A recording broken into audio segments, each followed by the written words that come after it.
Entonces este podcast va para eso, para ese familiar que quiere empezar a generar patrimonio, a invertir o simplemente a estar más tranquilo financieramente, que también eso es importante. Que se te rompa la lavadora y tú puedas seguir haciendo tu vida diaria normal. Desde si contratar un asesor financiero o no contratar, en qué casos hacerlo, en qué casos no hacerlo, hasta hablar de ciertos productos, sobre fondos, estrategia incluso para pagar menos impuestos con los fondos de inversión. Elegir un fondo, elegir un ETF, acciones, oro, Bitcoin, este tipo de cosas podemos debatirlas un poco. Empiezo a trabajar en un sitio y estoy ahorrando X dinero de mi sueldo. ¿Qué hago con eso? Lo primero que hay que tener en cuenta es qué gastos fijos tienes tú a lo largo del mes. Ya cuando tú ves esos gastos fijos, pues tienes que tener cierto para tú estar tranquilo y poder empezar a invertir. Jamás, nunca se invierta con dinero que no puedas permitirte perder. Es decir, dinero que es vital para ti, que si pierdes quiebra. Hay que evitar la quiebra a toda costa, siempre lo decimos. Imagínate que nosotros somos un banco, somos los malos. Somos un banco, no tenemos incentivos a decirte que vayas a la Caixa a negociar la hipoteca, o a Santander o a Bankinter. Que yo siempre les suelo decir a mis amigos que invertir con el objetivo de gastártelo después. De gastártelo no tiene sentido. No tiene sentido que tu objetivo sea comprarte una casa dentro de 10 años, porque tú no sabes dentro de 10 años lo que va a ocurrir con la renta variable. Entonces, primer red flag de un asesor financiero, que te diga exactamente lo que va a pasar con la renta variable. Yo creo que al fin y al cabo es componerla de una forma en la que se duerma tranquilo, en la que se sepa bien el producto en el que se invierte y cuál es el objetivo de ese dinero concretamente. No con todo el dinero se tiene el mismo objetivo. Tu patrimonio es como un conjunto de objetivos, por así decirlo. Cada pata de tu cartera tiene un objetivo concreto. Y este es mi discurso, que es el discurso racional. Después puedes irte al discurso de turno de esa persona que te quiere engañar y te va a decir que vas a hacer un por 5 en 3 meses. Puedes coger ese discurso, pero ahí 100% que vas a perder dinero. En algún punto vas a perder dinero. Es que un por 5 en un año ya es que te está engañando. Sí, que te lo aseguro ya es que te está engañando. Es imposible. No se puede asegurar tal rentabilidad. Una cosa que queríamos comentar de los fondos de inversión es, esto lo comentó Emérito en su reunión anual, que es la estrategia esa del doble monetario. Del doble monetario. Entonces esta es una forma de pagar menos impuestos. Totalmente legal, sí. Pagar menos impuestos. Preguntas típicas también que tenemos. ¿Y qué hago con un fondo de inversión? ¿Lo meto todo al principio o voy haciendo lo que se llama el dollar cost averaging, que es básicamente invertir poco a poco de forma periódica? Lo último, tema de las hipotecas. Hablar sobre cuándo tiene sentido una hipoteca tipo fijo, cuando una tipo variable, cuándo tiene sentido cancelar una hipoteca, era lo que íbamos a comentar. Sí, bajo mi punto de vista y lo que le recomiendo yo a mi familia es: muy buenas a todos y bienvenidos a un nuevo episodio de Territorio Inversor, el podcast de War Stocks. Mi nombre es Sualén y estoy aquí con Idafe. Muy buenas a todos. Y el podcast de hoy va a ser un podcast que es esencial porque a lo largo de los años nos han ido preguntando muchas veces, pues, que le demos una especie de asesoramiento financiero o asesoramiento acerca de qué hacer con el dinero. Estoy empezando a ahorrar un poco de dinero. ¿Qué hago con él? Veo que ustedes entienden de inversión y creo que es esencial explicar muchas cosas que no solo son de inversión, sino de la vida cotidiana y hacer como, bueno, aprovechando que yo soy asesor financiero. Importante eso. Sí. Que no somos típicos cuñados que venimos aquí a hablar de educación financiera. Sí, exacto. Aprovechando que yo tengo el certificado de asesor financiero, pues explicar de forma general, evidentemente, esto no es un asesoramiento personalizado, que es lo lógico, es lo ideal, pero de forma general, ¿qué es lo que haría yo bajo supuestos casos? Bueno, ¿qué es lo que le recomendaría a un familiar? Entonces este podcast va para eso, para ese familiar que quiere empezar a generar patrimonio, a invertir o simplemente a estar más tranquilo financieramente, que también eso es importante. No solo invertir, sino que te venga que se te rompa la lavadora y tú puedas seguir haciendo tu vida diaria normal, ¿sabes? Pues bueno, va un poco para esas personas. Sí, de hecho, el episodio, o sea, queremos que compartan al máximo el episodio si les gusta. Sobre todo aquellas personas que ustedes consideren de su entorno, amigos, familiares, que no saben cómo explicarle cómo empezar a invertir o que tienen los típicos, que ya hablaremos de ellos, típicos mitos en la cabeza sobre la inversión y no saben cómo explicárselo un poco o no saben por dónde empezar. Pues nos gustaría que mandaran y enviaran este episodio.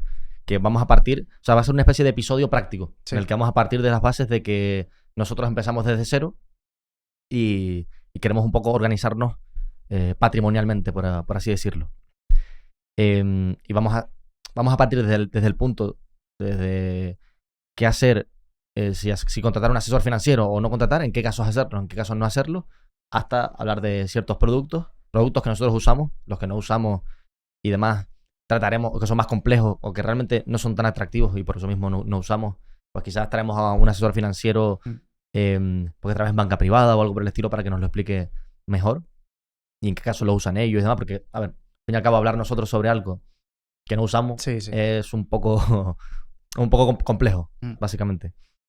Y luego, tengo aquí un poco el guión. Sería un poco hablar sobre fondos, estrategia incluso para pagar menos impuestos con los fondos de inversión y demás. Cuando elegir un fondo, elegir un ETF, acciones, qué ocupar de oro, Bitcoin, este tipo de cosas, podemos debatirlas un poco. Sí. Fiscalidad, obviamente, vamos a hablar sobre pequeñas cositas, pero no de manera muy extensa, porque al fin y al cabo Sí, tiene fiscalidad sentido. es mejor que traigamos un asesor fiscal directamente, aunque el asesor financiero también sabe de fiscalidad bastante. Exacto.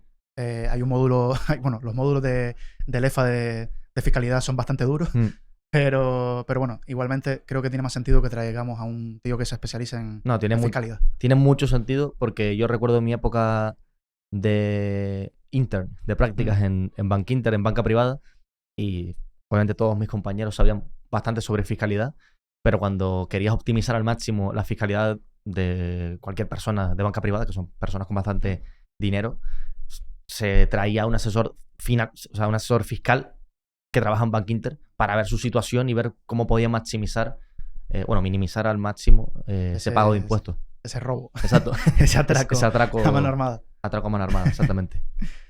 Entonces, la parte de fiscalidad no vamos a tocarla en gran medida porque no tiene sentido. Tiene más sentido que traigamos a alguien que es experto. Y por último eso, mitos y errores que queremos un poco desmentir o clarificar. Incluso temas de hipotecas que podemos dar ciertos, ¿cómo decirlo? Un cierto umbral de qué hacer cuando tienes una hipoteca, cómo negociarla, exacto, fijo o variable. Una serie de matices dentro de las hipotecas que la gente pasa por alto, que podemos darle luz a eso. Exacto. Entonces, vamos a empezar por la parte del principio, que es... estamos aquí. Bueno, sigue tú. Nada, iba a decir, sí, básicamente empiezo a trabajar en un sitio y estoy ahorrando X dinero de mi sueldo. ¿Qué hago con eso? Es la pregunta que todo el mundo se hace. Vale, tengo dinero, ¿qué hago? ¿Me compro un Mac o me pongo a ahorrar? Pues bueno, lo primero que hay que tener en cuenta es qué gastos fijos tienes tú a lo largo del mes. Ya cuando tú ves esos gastos fijos, pues tienes que tener cierto colchón de seguridad, que es lo que se le llama, para tú estar tranquilo y poder empezar a invertir. Es decir, si tú tienes 900 euros de gasto fijo cada mes, pues eso lo multiplicas por 6 o por un año con el colchón que te sientas tú más cómodo y ahorras dinero hasta que llegas a ese colchón que estás estimando. Esa parte quería tocar, la del ahorro, que obviamente no jamás, nunca se invierta con dinero que no puedas permitirte perder. Es decir, dinero que es vital para ti, que si pierdes quiebras. O sea, nunca hay que evitar la quiebra a toda costa, siempre lo decimos. Hay que evitar cosas que no tienen sentido, como endeudarte para invertir o cosas por el estilo. Eso es lo primero. Lo segundo es que, hay que ahorrar. O sea, que tenemos que, de cierta forma, tener un cierto control sobre... Sí, partimos de la base de que tienes que tener un control del ahorro. O sea, tienes que ahorrar, básicamente. Si no, no... Y la única forma de ahorrar es eso, tener un control de gastos y tratar de, obviamente, no vivir no vivir mal, pero tratar de ahorrar algo. Sí. O sea, es importante, por ejemplo, eso, hacerte un Excel con los gastos que tienes y verlo, porque a veces se va mucho dinero en gastos que no te das cuenta. O sea, cualquier persona le ha pasado que ha dicho, no, es día 15 y me quedan 100 euros en la cuenta. Claro, ¿sabes? Es que hay que ahorrar primero. Y dices, ¿en qué se me ha ido el dinero? Y no te das cuenta que has pedido 3 veces por globo o lo que sea. Y te das cuenta que sí, que puedes pedir una vez por globo o lo que sea. Evidentemente tienes que vivir. Pero que seas consciente de el sueldo que te entra y lo que te estás gastando. Exacto. Y empieza por controlar los gastos. Porque antes con el dinero en efectivo era un poco más fácil. Bueno, tengo 3 billetes y me quedan 2. Exacto. ¿Sabes? Pero ahora con dinero digital es como que, con dinero digital no, con tarjeta, es como que no te vas dando cuenta. Voy a tomarme un café al Starbucks y ahora voy al McDonald's después a cenar. Y cuando miras el número... voy a tal y dices, no, me he gastado 50 euros hoy. A mí me ha pasado incluso, o sea, hablar de que esto nos pasa a nosotros también. Nosotros no somos aquí claro. los perfectos. Me ha pasado decir, tengo 1.500 euros en la cuenta, o 2.000, lo que sea, y empezar a gastar en una serie de cosas, y tú en tu cabeza creer que tienes 1.350 y te queda 1.100 sí. o 1.000 o 900, ¿sabes? No, y encima a mí me pasa una cosa que es, yo a lo mejor no gasto nada en 2 semanas y a lo mejor en un día gasto 300 euros. Claro. Y digo, vale, a ver qué pasó hoy. Claro, ¿qué pasó? Y a lo mejor que justo ese día estaba de compras y no me estaba dando cuenta que estaba comprando más de lo que tenía que gastar, ¿sabes? De hecho, me acuerdo en mi época que la gente se asustaba. O sea, para nosotros, este podcast, para tener este podcast, de cierta forma tuvimos que ahorrar. Y yo prácticamente no salía de mi casa. Era mi época en la que me encerraba al máximo en tema de estudiar cosas sobre economía, finanzas y demás. Y y subsistía con muy poco dinero. O sea, no quiero decir la cantidad, pero muy poco dinero. O sea, menos del salario mínimo, ya te lo digo yo. Entonces, yo tenía un Excel donde veía cada gasto, cuánto gastaba y demás, cuánto podía ahorrar. Y obviamente el consejo número 1 aquí es primero retirar esa cantidad de ahorro. O sea, saber más o menos con cuánto puedes vivir desde que cobres. Sí, eso, lo retiras. Eso es muy importante. Lo retiras y ya después con lo que te sobra vives. Yo eso se lo he dicho a Marta, mi novia, y gracias a eso está consiguiendo ahorrar. Porque antes era, no, lo que me sobre del sueldo lo ahorro. Sí. Y le dije, no, hazlo al revés. En plan, ponte una cantidad fija para meterlo en una, ya hablaremos ahora, pero una cuenta remunerada. Sí. Y el resto te lo gastas si quieres. Y si te sobra, pues mejor. Y si necesitas dinero al final del mes, pues lo retiras de la cuenta remunerada. Pero ya sabes que estás retirando dinero que tenías ahorrado, ¿sabes? Porque si lo haces al revés, ganas 1000, gastas 1000. O gastas 1100. Ganas 2000, gastas 2000, ¿sabes? No, nunca vas a ahorrar. A pesar de que te puedan ir subiendo el sueldo, si lo haces así, nunca vas a poder ahorrar lo que quieres. Entonces es importante eso, retirar. Primer consejo es que retires una parte de tu sueldo antes de empezar a gastar nada.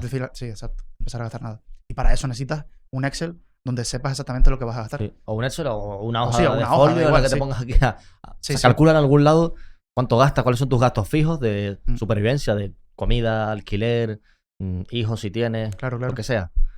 Coche, gasolina, este tipo de cosas suelen ser las fijas. Y las variables suelen ser más cosas tipo pues, un café, una salida a comer, sobre todo en España que son muy de salir a comer, fiestas, ocio, lo que sea. Eso suele ser lo más variable. Entonces, hay muchas reglas, hay 1000 reglas, que si el 50-20-10 o el 50... 50-20-10, 50-20-30, que el 60-40, ¿sabes? En plan, hay muchas normas en cuanto a cuántos gastos fijos y demás se pueden buscar por internet y demás. Pero yo creo que es un poco sentido común que obviamente los gastos fijos creo que deberían pesar un poquito más que la parte de ocio y todo ese tipo de cosas. Creo yo, para que haya un ahorro considerable, creo yo. Sí, la única forma de ahorrar es esa parte variable, porque es eso lo que estamos diciendo. Para crear ese colchón, que es ese dinero que vas retirando al principio de cada mes, tienes que calcular cuánto necesitas gastar en un mes de normal, de costes fijos, costes que siempre vas a tener. Puedes añadirle alguna salida y tal, como un coste fijo, porque es algo que es esencial para ti, para socializar y tal. Pero eso, vas retirando dinero y ahorras un colchón como para 6 meses. A lo mejor tardas 1 año y medio en ahorrarlo porque los sueldos están como están. Claro. Pero ahórralo, en plan, no tengas prisa por empezar a invertir.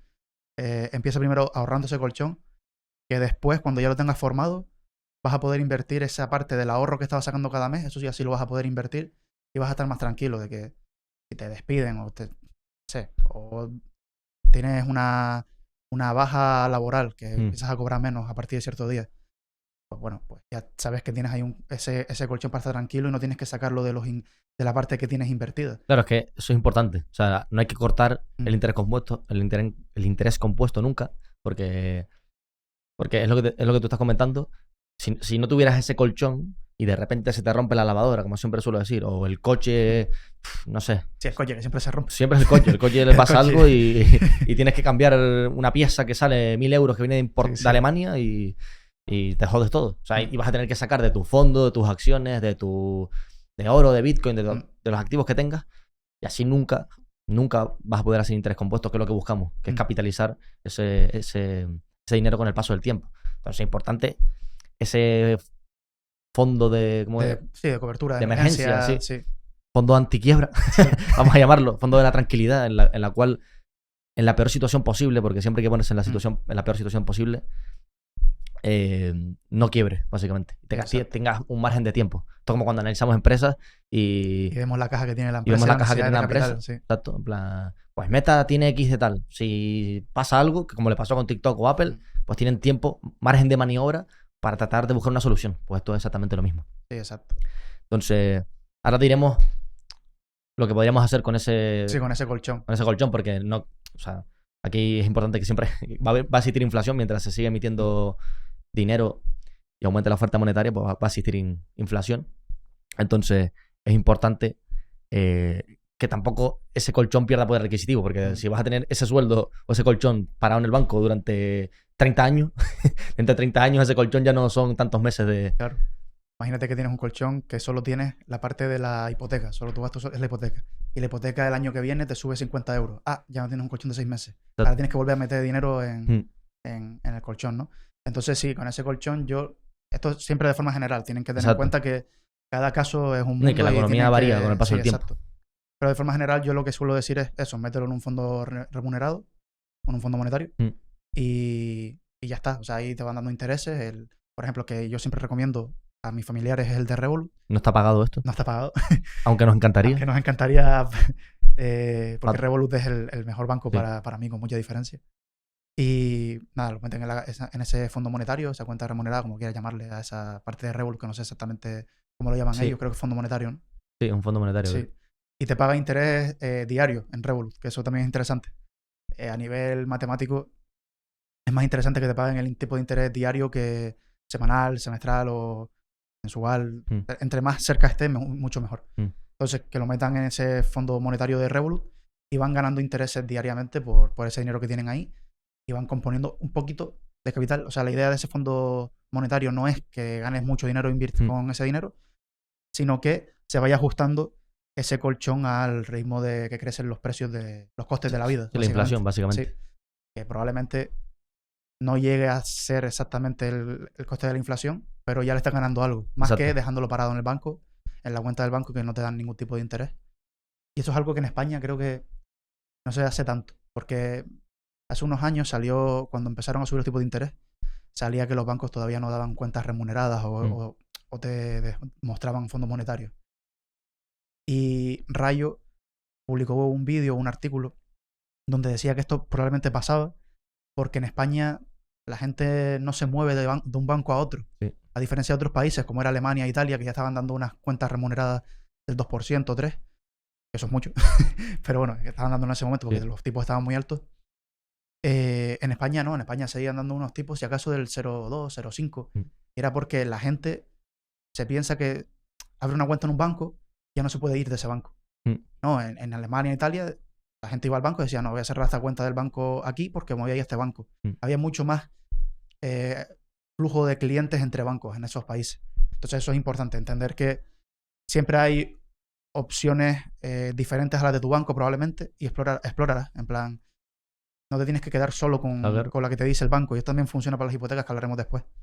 Porque pasa mucho que te dan una hipoteca y te quedas ahí. No, y que esto es como si volvemos al ejemplo del coche, es como si siempre estás con el mismo mecánico. Está muy bien, puede ser tu mecánico de confianza, pero a lo mejor si vas tocando puertas en los mecánicos y le dices, mira, es que este mecánico me ofrece por el cambio de aceite y de tal, 150 euros. Y bajar por 120, por 100, lo que sea. Entonces, es como en el resto de la vida comparamos, ¿sabes? Comparamos el paquete de Malteser en la gasolinera con el del supermercado, pero cuando llegamos a un punto de nuestra vida que tan importante como son los ahorros y el dinero, no comparamos. O sea, no es lo como, pensamos. Me voy de viaje esto lo suele decir Peter Lynch, me voy de viaje a Maldivas y lo miro todo al dedillo para que me cuadre. Vale. No, voy a invertir. Aquí, que es el banco que yo tengo de toda la vida, no voy a preocuparme en informarme nada. Venga, aquí mismo. No. O sea, esto es como todo, hay que comparar y ver dónde está el mejor precio, el mejor producto, por así decirlo. Sí. Y ya después, una vez tienes ese dinero corriendo en el fondo monetario o lo que sea, pues ya puedes estar tranquilo de que te vas a acercar más a la inflación, vas a tener ese dinero generando un poquito de capital y pasamos a la parte donde sí de verdad inviertes y quieres generar capital de verdad. Una cosa que yo diría, que los fondos monetarios, las cuentas remuneradas y demás, depósitos, no lo metería nunca en un depósito esto. Bueno. Sí, esto es importante, pero no lo dije. ¿El qué? En el fondo monetario de Revolut la liquidez es inmediata, o sea, tú puedes sacarlo cuando quieras, que eso es importante. Exacto. No te metas en una cuenta... Un depósito a plazo fijo. Depósito, exacto, un depósito a 3 meses, o a 6, o a 1 año. Sí. Y si necesitas ese dinero, ¿qué pasa? Claro. ¿Sabes? Eso es muy importante, tener ese horizonte de necesidades de capital o posibles sucesos. Lo que queremos es que el fondo de emergencia ese sea lo más líquido posible. Exacto. Lo más líquido posible, si se puede remunerar, mejor. Porque es un fondo de emergencia. No puedes tener tu fondo de emergencia en un depósito que no puedes sacar o que si lo sacas te penalizan. Sí. Entonces, eso era importante y queremos comentarlo. Ahora sería la parte de saber si Sí. Si necesitamos un asesor financiero o qué hacemos, ¿no? Pues el asesor financiero es una pieza clave desde el inicio, o sea, desde que empiezas a ahorrar. Probablemente mucha gente de aquí haya dicho, o bueno, muchos de los, por lo menos de los que nos preguntan, hayan dicho, vale, existe el fondo monetario para meter ese colchón, ¿sabes? Voy a ganarle aunque sea algo de dinero. Y ya eso es una parte importante que si no tienes conocimientos de finanzas o, bueno, de banca o lo que sea, y no vas a un asesor financiero, pues no lo vas a saber. Y durante ese periodo, a lo mejor llevas 5 años con un colchón de seguridad y te acabas de dar cuenta que, coño, que a lo mejor metiéndolo en un fondo monetario, pues tengo ese dinero, toque, es líquido completamente, y encima me está dando intereses. Pues ya eso es una parte importante, ya te demuestra que el asesor financiero no es una persona que solo sea para altos patrimonios, para personas que tienen mucho dinero en el banco, mucho dinero en propiedades, etcétera, sino que es una persona esencial en el día a día de un trabajador. O sea, de hecho, en Inglaterra está mucho más penetrado en la vida cotidiana de la gente y casi todo el mundo suele tener un asesor financiero. En España no. Claramente en España seguimos muy atrasados. Por una especie de lobby bancario que tenemos. Sí, exacto. Y también eso es mucha culpa de la regulación, porque para ser una empresa de asesoramiento financiero, que es una EAFI, que nos han escuchado seguramente hablarlo muchas veces a nosotros o a cualquier persona dentro del sector, es un infierno regulatorio, y básicamente porque estás protegiendo al banco, ese banco que tiene el monopolio absoluto del asesoramiento financiero prácticamente. Es una cosa muy complicada de empezar con una empresa así, y por eso hay muy pocos asesores financieros independientes, lo que se dice independientes de verdad, hay muy pocos en España. Y por lo que decimos que a nosotros nos gusta más el hecho de que sea independiente es porque no tienes ningún tipo de conflicto de intereses con el cliente. O sea, hay muy buenos, vuelvo y repito, hay muy buenos asesores financieros en banco. Lo mismo estuve en Bankinter y todos mis compañeros eran unos cracks. Pero no en todos los bancos es igual, no en todas las sucursales es igual, porque hay personas y personas, y siempre tienes el conflicto de intereses de querer recomendar productos con el nombre del banco, apellido.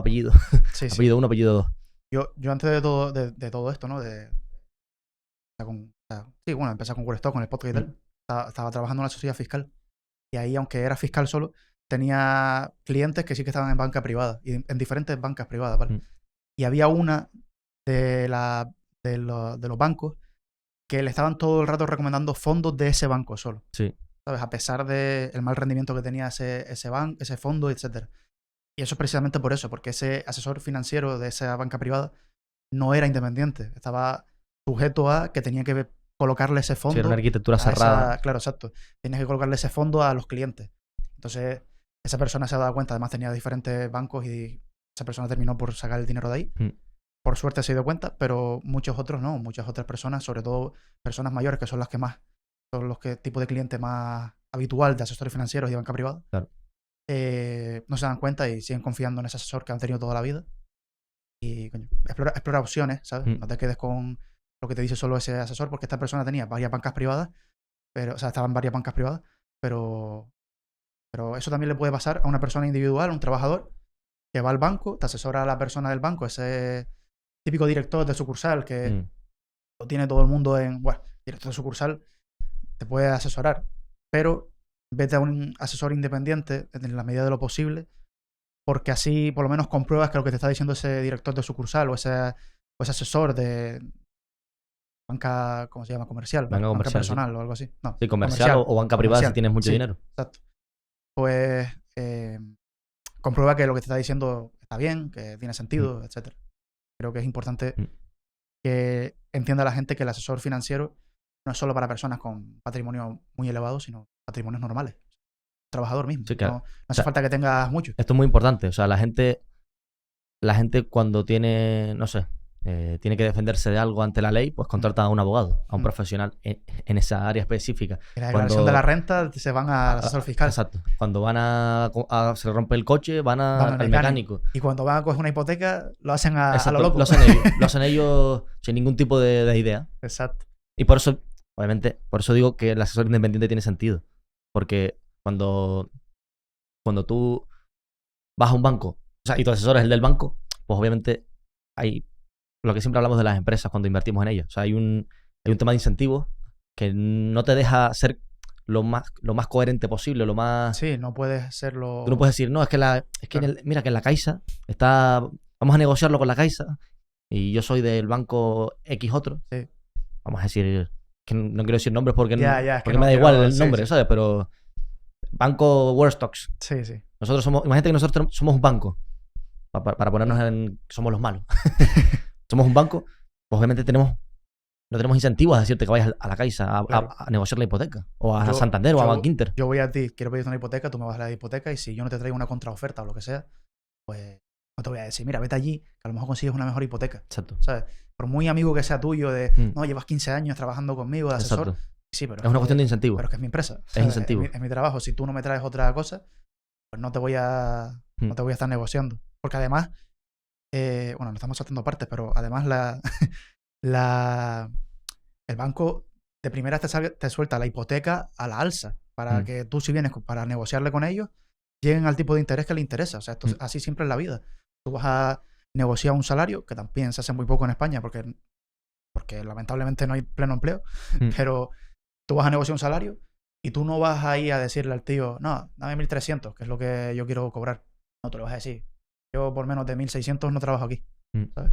Entonces lo mismo las hipotecas, la parte del banco te va a decir, pues mira, variable a 1 más Euribor o lo que sea. Pues no te va a bajar él por propia voluntad, ¿sabes? Entonces eso es importante. Sí, por eso la figura del asesor financiero es bastante importante, salvo que tú tengas los conocimientos.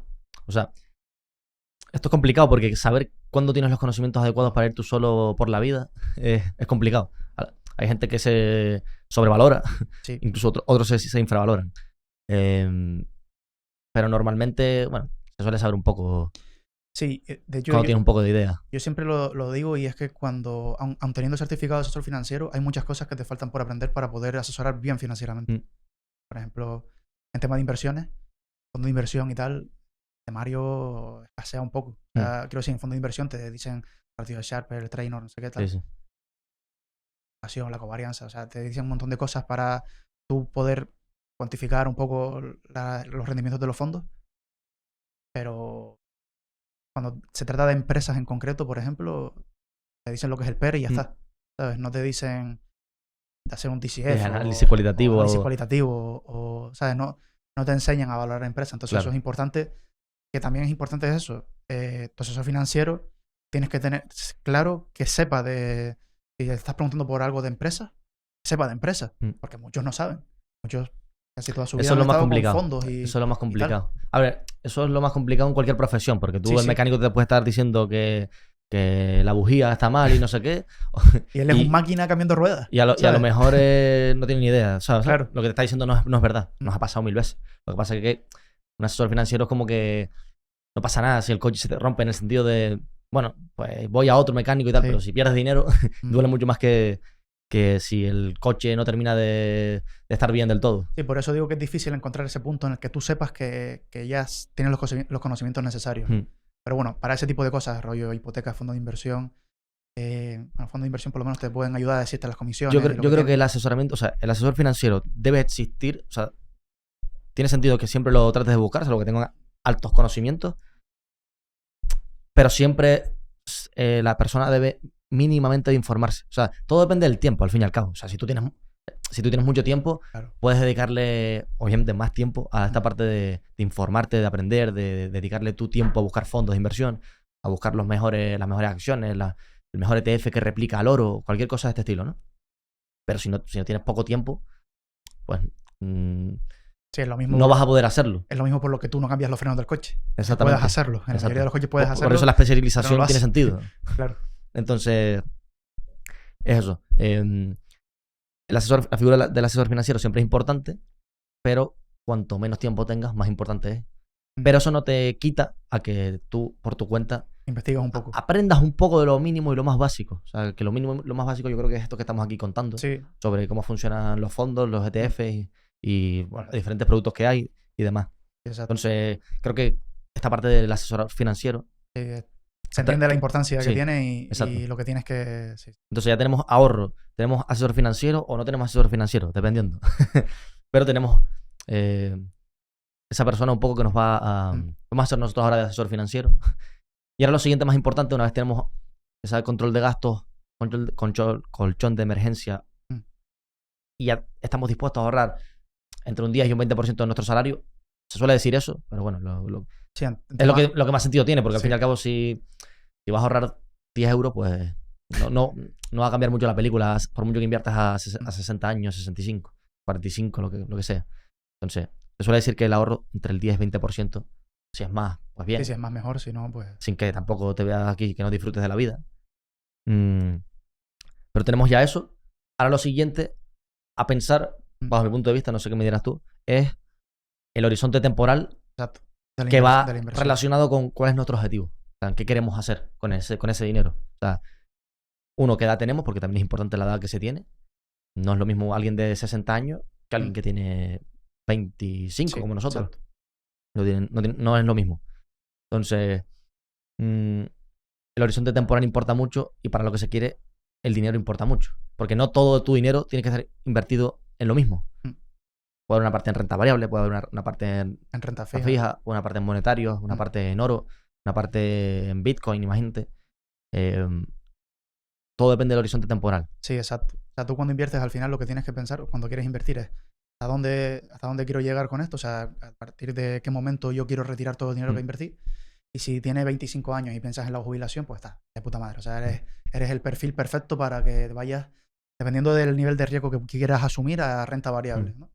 Perfil de riesgo que quieras asumir, ya después eso es también muy matizable si tiene tanto riesgo, dependiendo del producto de renta variable, ¿no?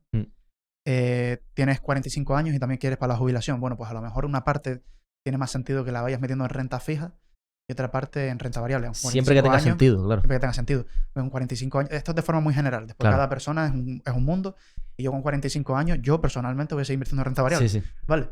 Pero bueno, después tienes 65 años y quieres... ahorrar dinero porque te quieres ir de vacaciones, porque ya estás jubilado y te quieres ir de vacaciones. Pues a lo mejor invertirlo en renta variable no es lo suyo, porque las vacaciones probablemente sean en menos de 5 años. Entonces tiene sentido que lo hagas a renta fija. Se suele decir que cuanto más joven eres, más sentido tiene renta variable y cuanto menos... De hecho hay una regla que es como del 110 menos tu edad. ¿Sabes? En plan, tipo, tenemos 110, tenemos 25... Pues eso sería que 85. Sí, ¿no? 85. Destinado a renta variable y el resto de renta fija o lo que sea, etcétera. Bueno, siempre hay reglas para todo, pero yo creo que es un poco... Es que son una conjunción de cosas. Lo primero es el objetivo, para definirlo, y el objetivo va relacionado también con el horizonte temporal, pero también está el tema de cuánto estómago tienes, porque no es lo mismo una persona que tiene más aversión al riesgo que otra que no. Entonces... Todo eso es importante a la hora de componer una cartera. Porque también tú puedes decir, no, yo soy muy... O sea, a mí me da igual que la bolsa caiga un 30%, sí, pero cuando cae... Cuando caes, cuando se ve de verdad si te daba igual o no. Por eso la figura del asesor financiero también es importante. Uno, para que él se dé cuenta de esas cosas, te haga un test de idoneidad y él se dé cuenta un poco de la versión que tienes, pero también para calmarte. Porque el camino acompañado es mucho más sencillo. Por eso los fondos de inversión activa también creo que tienen mucho sentido. Y su única función no es simplemente batir al mercado, que también es, o batir a su índice de referencia, sino ese camino acompañado de ayudarte a... Por ejemplo, yo llevo las finanzas de mis padres y de mis tíos. Y bueno, mis padres ya están más entrenados y cuando cae todo, pues es como, te paso más para aportar más, ¿sabes? Tener más aportaciones y comprar más y demás. Mi tío o mis tíos que empezó hace poco, si la primera caída que vino dura fue como, hey, he visto que aquí teníamos beneficios y ya no hay nada. En plan, ¿qué es lo que ha pasado? Y yo le expliqué qué es lo que me ha pasado, tranquilidad, tal. Invertimos más en la época de los... Si alguien no entiende qué estábamos diciendo, es la persona naranja con el pelo amarillo. Sí. Exacto. La persona naranja de pelo amarillo que es el jefe en los Estados Unidos. Sí. No sé si se puede decir Estados Unidos también. Del Liberation Day. No lo sé. Pero bueno, cosas de plataformas y de tal. Luego pasó, volvimos al mismo punto que estábamos antes, después de esa caída, y es como que eso ya lo interiorizó. O sea, es tipo, vale, ocurrió esto, hicimos esto, y ahora en el mismo punto tenemos más dinero, más beneficios, por así decirlo. Entonces, el camino acompañado es muy importante, y se infravalora, sobre todo. Y bueno, una vez tenemos claro cuáles son nuestros objetivos, si es la jubilación, o sea, si es tener una jubilación decente, porque siempre hemos dicho que la jubilación, si la tenemos, va a ser una minucia. Nuestro objetivo es... comprarse una casa, un coche, que yo siempre le suelo decir a mis amigos que invertir con el objetivo... de gastártelo después... De gastártelo no tiene sentido. O sea, en el sentido de... No tiene sentido que tu objetivo sea comprarte una casa dentro de 10 años, porque tú no sabes dentro de 10 años lo que va a ocurrir con la renta variable. O sea, o dentro de 15, imagínate, dentro de 15, que históricamente en plazos de 15 años nunca pierdes dinero con la renta variable. La renta fija, sorprendentemente, sí. Hay plazos en los que sí pierdes dinero. Pero la renta variable no pierdes dinero a 15 años. Claro, pero es que a lo mejor te toca ese tramo de 15 años en los que te quedas igual. Sí, estás plano. Estás plano, literalmente. Entonces, tu objetivo era comprarte la casa, pero es que lo que has invertido simplemente ha servido para acumular dinero. O sea, ahorrar. Sí, por eso suele decir que a medida que vaya acercándose más tu horizonte temporal, vayas rotando la cartera de variable a renta fija, etcétera. Pero claro, si te toca justo esos años malos y estás rotándola mientras está cayendo, mientras estás en pérdida, es una cosa importante. Para mí no tiene sentido. Para mí creo que el objetivo final de todo siempre tiene que ser la jubilación y construir patrimonio. Sí, crear riqueza.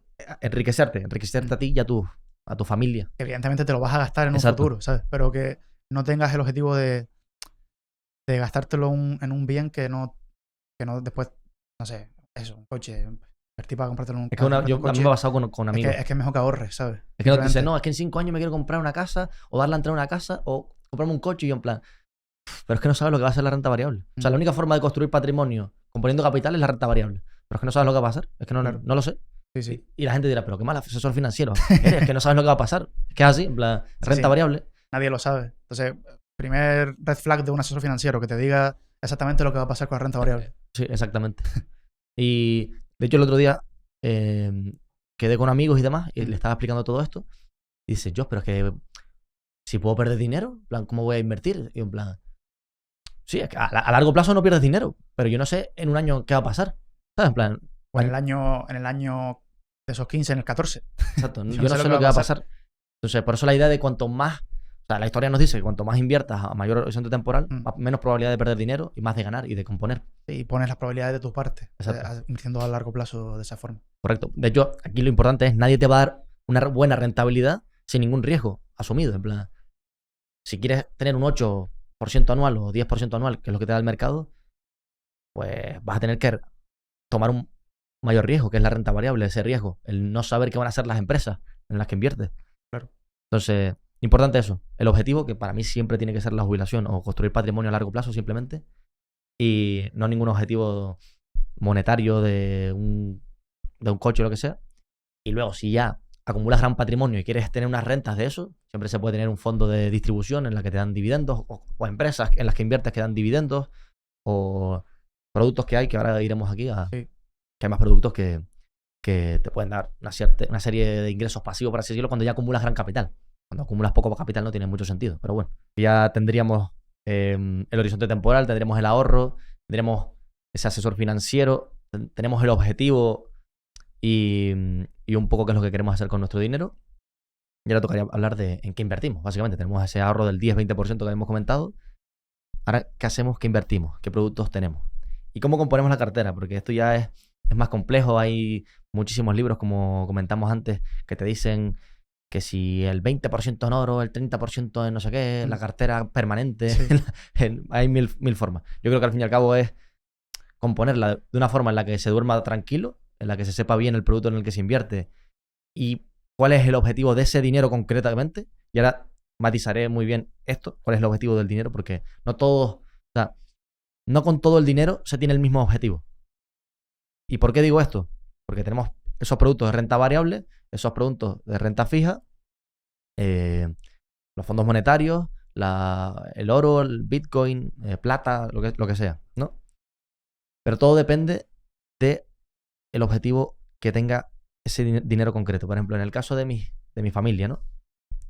Mi familia vendieron una casa, básicamente, y con ese dinero de venta de la casa quieren fabricarse una casa nueva. O sea, quieren hacerse una casa nueva. Entonces, ese dinero, aunque mis padres y mis tíos tienen fondos de renta variable con el que quieren componer capital hasta llegar a la jubilación y demás, ese dinero de la casa no se puede meter en un fondo de renta variable, ni en un ETF, ni invertir en acciones, ni nada. ¿Por qué? Porque tienen disposición de liquidez a 1 o 2 años. Entonces, tú no puedes meter esto en renta variable, que de repente la persona esa de pelo naranja coja y te diga que va a meter aranceles a todo el mundo, la bolsa caiga un 15%, menos 20 el Nasdaq, si no recuerdo mal, y ya no te puedes comprar la casa. Y ya la casa, ya no hay casa, básicamente. Por eso, cada dinero, o sea, tu patrimonio es como un conjunto de objetivos, por así decirlo. Entonces, cada pata de tu cartera tiene un objetivo concreto. Entonces, en este caso, yo a mis padres no les puedo dar no les puedo meter ese dinero en renta variable. Se lo pongo en un fondo monetario, que por cierto, se me ocurrió antes y no lo dije, les vamos a dejar un PDF con una lista de fondos monetarios, los mejores fondos monetarios que yo ya los he investigado porque he tenido que investigarlos, así que como regalo se los dejo ahí debajo. Y a lo mejor hasta incluso hacemos algo sobre ETFs de oro, ETFs de Bitcoin, que hablaremos ahora, y demás. Así que se lo dejamos ahí en la descripción. Entonces, bueno, el objetivo... hay que saber cuál es el objetivo de cada uno por este tipo de razones. Si necesitas liquidez, o sea, una buena métrica es si necesitas liquidez, si necesitas dinero urgente a corto plazo, no se puede meter en renta variable, básicamente. Sí, tienes que minimizar esa pérdida de capital.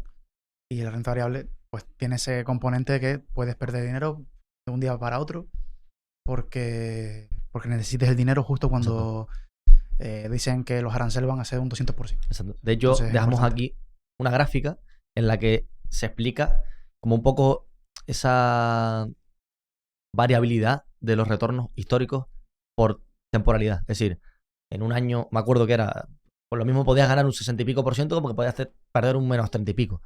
A 5 años, pues, más la subida que la bajada. A 10 años, todavía más la subida que la bajada. A 15 años ya siempre ganabas en renta variable, históricamente, en el S&P 500. A 20 años, obviamente, sigues ganando. Entonces, para que se den cuenta de que en renta variable a un año, y a 5 incluso, no se sabe muy bien qué es lo que puede ocurrir. O sea, la variabilidad de resultados es muy grande. Entonces, vamos con los productos un poco que tenemos. Primero tenemos las acciones individuales. Yo ese es el que menos recomendaría a una persona que está empezando a invertir. Que no tiene dinero y que no... Porque no tiene conocimiento suficiente para analizar la empresa y no, o sea, yo me encuentro muchos amigos diciéndome, no, yo quiero invertir, pero no quiero un fondo indexado, que ahora lo hablaremos, que para mí es el más básico para empezar y posiblemente el mejor. Pero yo quiero invertir en Microsoft. ¿Cuánto puedo ganar en 5 años? O sea, primero, renta variable, y segundo, es una empresa, o sea, es una única empresa, ¿sabes? Puede pasar 1000 cosas con Microsoft de aquí a 5 años, en la cotización o en la empresa, ya dependiendo de qué sea, si es un problema estructural o un problema temporal, que te hagan perder dinero. Y cuando les digo, no, bueno, a ver, la renta variable históricamente ha dado un 9%, un 10%, un 7%, depende de si descuentas la inflación, si no la descuentas, como quieras hacerlo. Y te dicen, no, eso es muy poco. Digo, no, claro, puedes invertir y pensarte que vas a ganar. Eso se lo dije yo. Por 10 en 3 años. Te lo dije yo el otro día. Digo, yo te doy este discurso a todos mis amigos. Estábamos en un sitio de esto de tomar cócteles y tal. Y estábamos así en un círculo. Sí. Y yo estaba en el medio, estaba como tipo dando una charla. Estaba en plan como cuando vamos a las universidades a dar charlas, pues lo mismo. Y me decían, yo espero que eso es muy poco. En plan, yo decía, un 10% anualizado, que es básicamente como duplicar a 10 años, si no me equivoco, creo que es, ¿no? Un día a 7 o algo así. Sí. O sea, yo le decía, un 7 anualizado es básicamente duplicar eso a 8 o 10 años, no me acuerdo exactamente. Creo que es a 10 años. Y me decía, pero eso es poquísimo, te va a poner 1000 euros y va a tener dentro de 10 años 2000. Digo, sí, pero después tardarás menos en duplicar otra vez. O sea, me refiero en hacer un por 4 de tu inversión inicial. Y eso es básicamente el interés compuesto, que poco a poco esa curva se va haciendo cada vez más vertical. WIR ya está aquí. Si te falta tiempo para analizar empresas, no sabes dónde encontrar información y encima te falta convicción para invertir, esto es para ti. ¿Qué es WIR? Pues básicamente WIR es un servicio de análisis de empresas e industrias. ¿Qué hacemos? Pues básicamente lo que hace JP Morgan o Goldman Sachs, pero para el inversor retail. Y sin tener que pagar miles de euros. Es decir, investigamos, analizamos y filtramos las mejores empresas de calidad del planeta y luego tú ya decides qué hacer con esa información. Y por si fuera poco, WIR también incluye una comunidad privada donde hablar sobre inversión con más personas como tú y además webinars exclusivos solo para la comunidad con profesionales del mundo de la inversión. Es decir, si te traemos la tesis de Evolution Gaming, te traeremos a un experto en Evolution Gaming para grabar un webinar y que tú puedas preguntarle lo que tú quieras. Si te interesa y crees que WIR es para ti, y probablemente lo sea si estás escuchando este podcast, tienes toda la información necesaria en la descripción. Y dicho esto, seguimos con el podcast. Y este es mi discurso, que es el discurso racional. Después puedes irte al discurso de turno de esa persona que te quiere engañar y te va a decir que vas a hacer un por 5 en 3 meses. Puedes coger ese discurso, pero ahí 100% que vas a perder dinero. En algún punto vas a perder dinero. Alguien te promete que vas a hacer un por 5 en... Es que un por 5 en un año ya es que te está engañando, básicamente. Sí, que te lo asegure ya que te está engañando. Es imposible. O sea, no se puede asegurar tal rentabilidad. Claro, puede que compres una acción y justo esa sea ASTS. Exacto. Y te aumente, pero puedes comprarte otra acción y que sea Nautilus.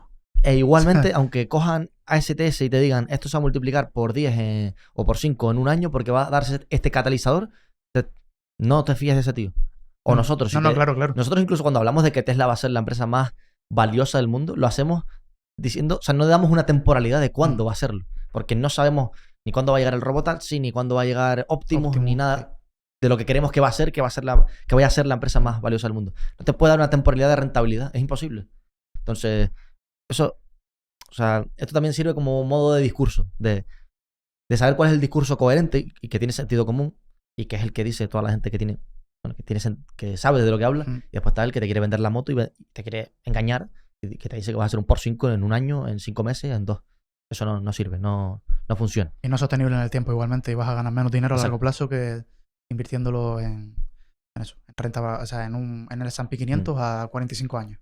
Vas a ganar mucho más dinero a 45 años componiendo al 7% que un año haciéndote un por 5 y al siguiente año haciéndote un por 5, pero el siguiente lo vas a perder. Y más si te una buena forma de captar a estos tipos de típicos mentirosos, típicos estafadores, es que tienen su propio método increíble, que lo van a hacer muy rápido y que te vas a hacer, vamos, millonario. Plan. Y que ellos son tan bondadosos, plan, son tan bondadosos que te lo van a compartir contigo. En un curso. Dinero. Sí. ¿Sabes?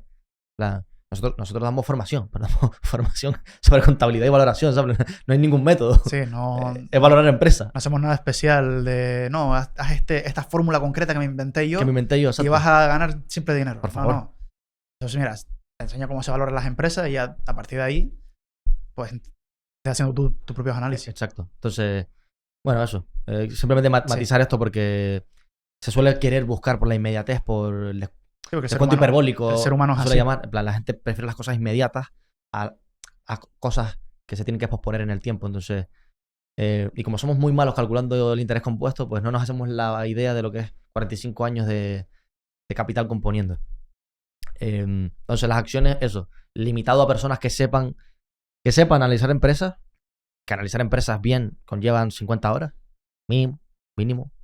Porque no solo estás analizando una empresa, estás analizando sus competidores, el sector, todo lo que hemos hablado 1000 veces en este podcast. Entonces no solo tienes que tener conocimiento, sino tiempo para hacer todo eso. Esa es la parte de las acciones. Yo doy por hecho que las personas que están empezando a invertir ni tienen tiempo ni tienen conocimiento. Entonces, que quieren simplemente eso. Persona trabajadora que gana un sueldo y quiere invertirlo después de hacer el colchón. Pues siempre sale la misma. Los fondos indexados. Si lo dice Warren Buffett, y Warren Buffett dice que es lo mejor, ¿por qué voy a decir yo que invertir en acciones específicas si no tienes conocimiento es lo mejor? Pues un fondo indexado lo que hace básicamente es agrupar un montón de empresas. En el fondo indexado del S&P 500, pues replicas al índice del S&P 500 y inviertes una parte de tus ahorros ahí. Eso es importante, una parte, no todo, porque dices tú, todo tu dinero no tiene el mismo horizonte temporal.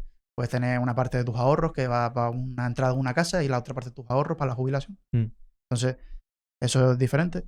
Fondo indexado, te libras de tener que pensar qué empresa lo va a hacer mejor, qué tendencia es mejor. No. Al final, si una empresa es buena, gente Nvidia, si Nvidia es buena, va a terminar estando en el S&P 500 y va a terminar pesando más de lo que pesan otras empresas. Entonces, el S&P 500 te va a regular solo más o menos lo que va a hacer. Entonces, inversión en renta variable, fondo indexado, te dejas de preocupaciones. Fondo indexado tiene muy pocas comisiones. Ahora hablaremos de cómo buscar estos fondos y tal. Yo lo que quería matizar primero es, tenemos eso, renta variable, renta fija. Dentro de la renta variable está la parte de las acciones y dentro de las acciones podemos comprar fondos de inversión. Y dentro de los fondos de inversión, de esa cajita, tenemos la gestión activa y la gestión pasiva.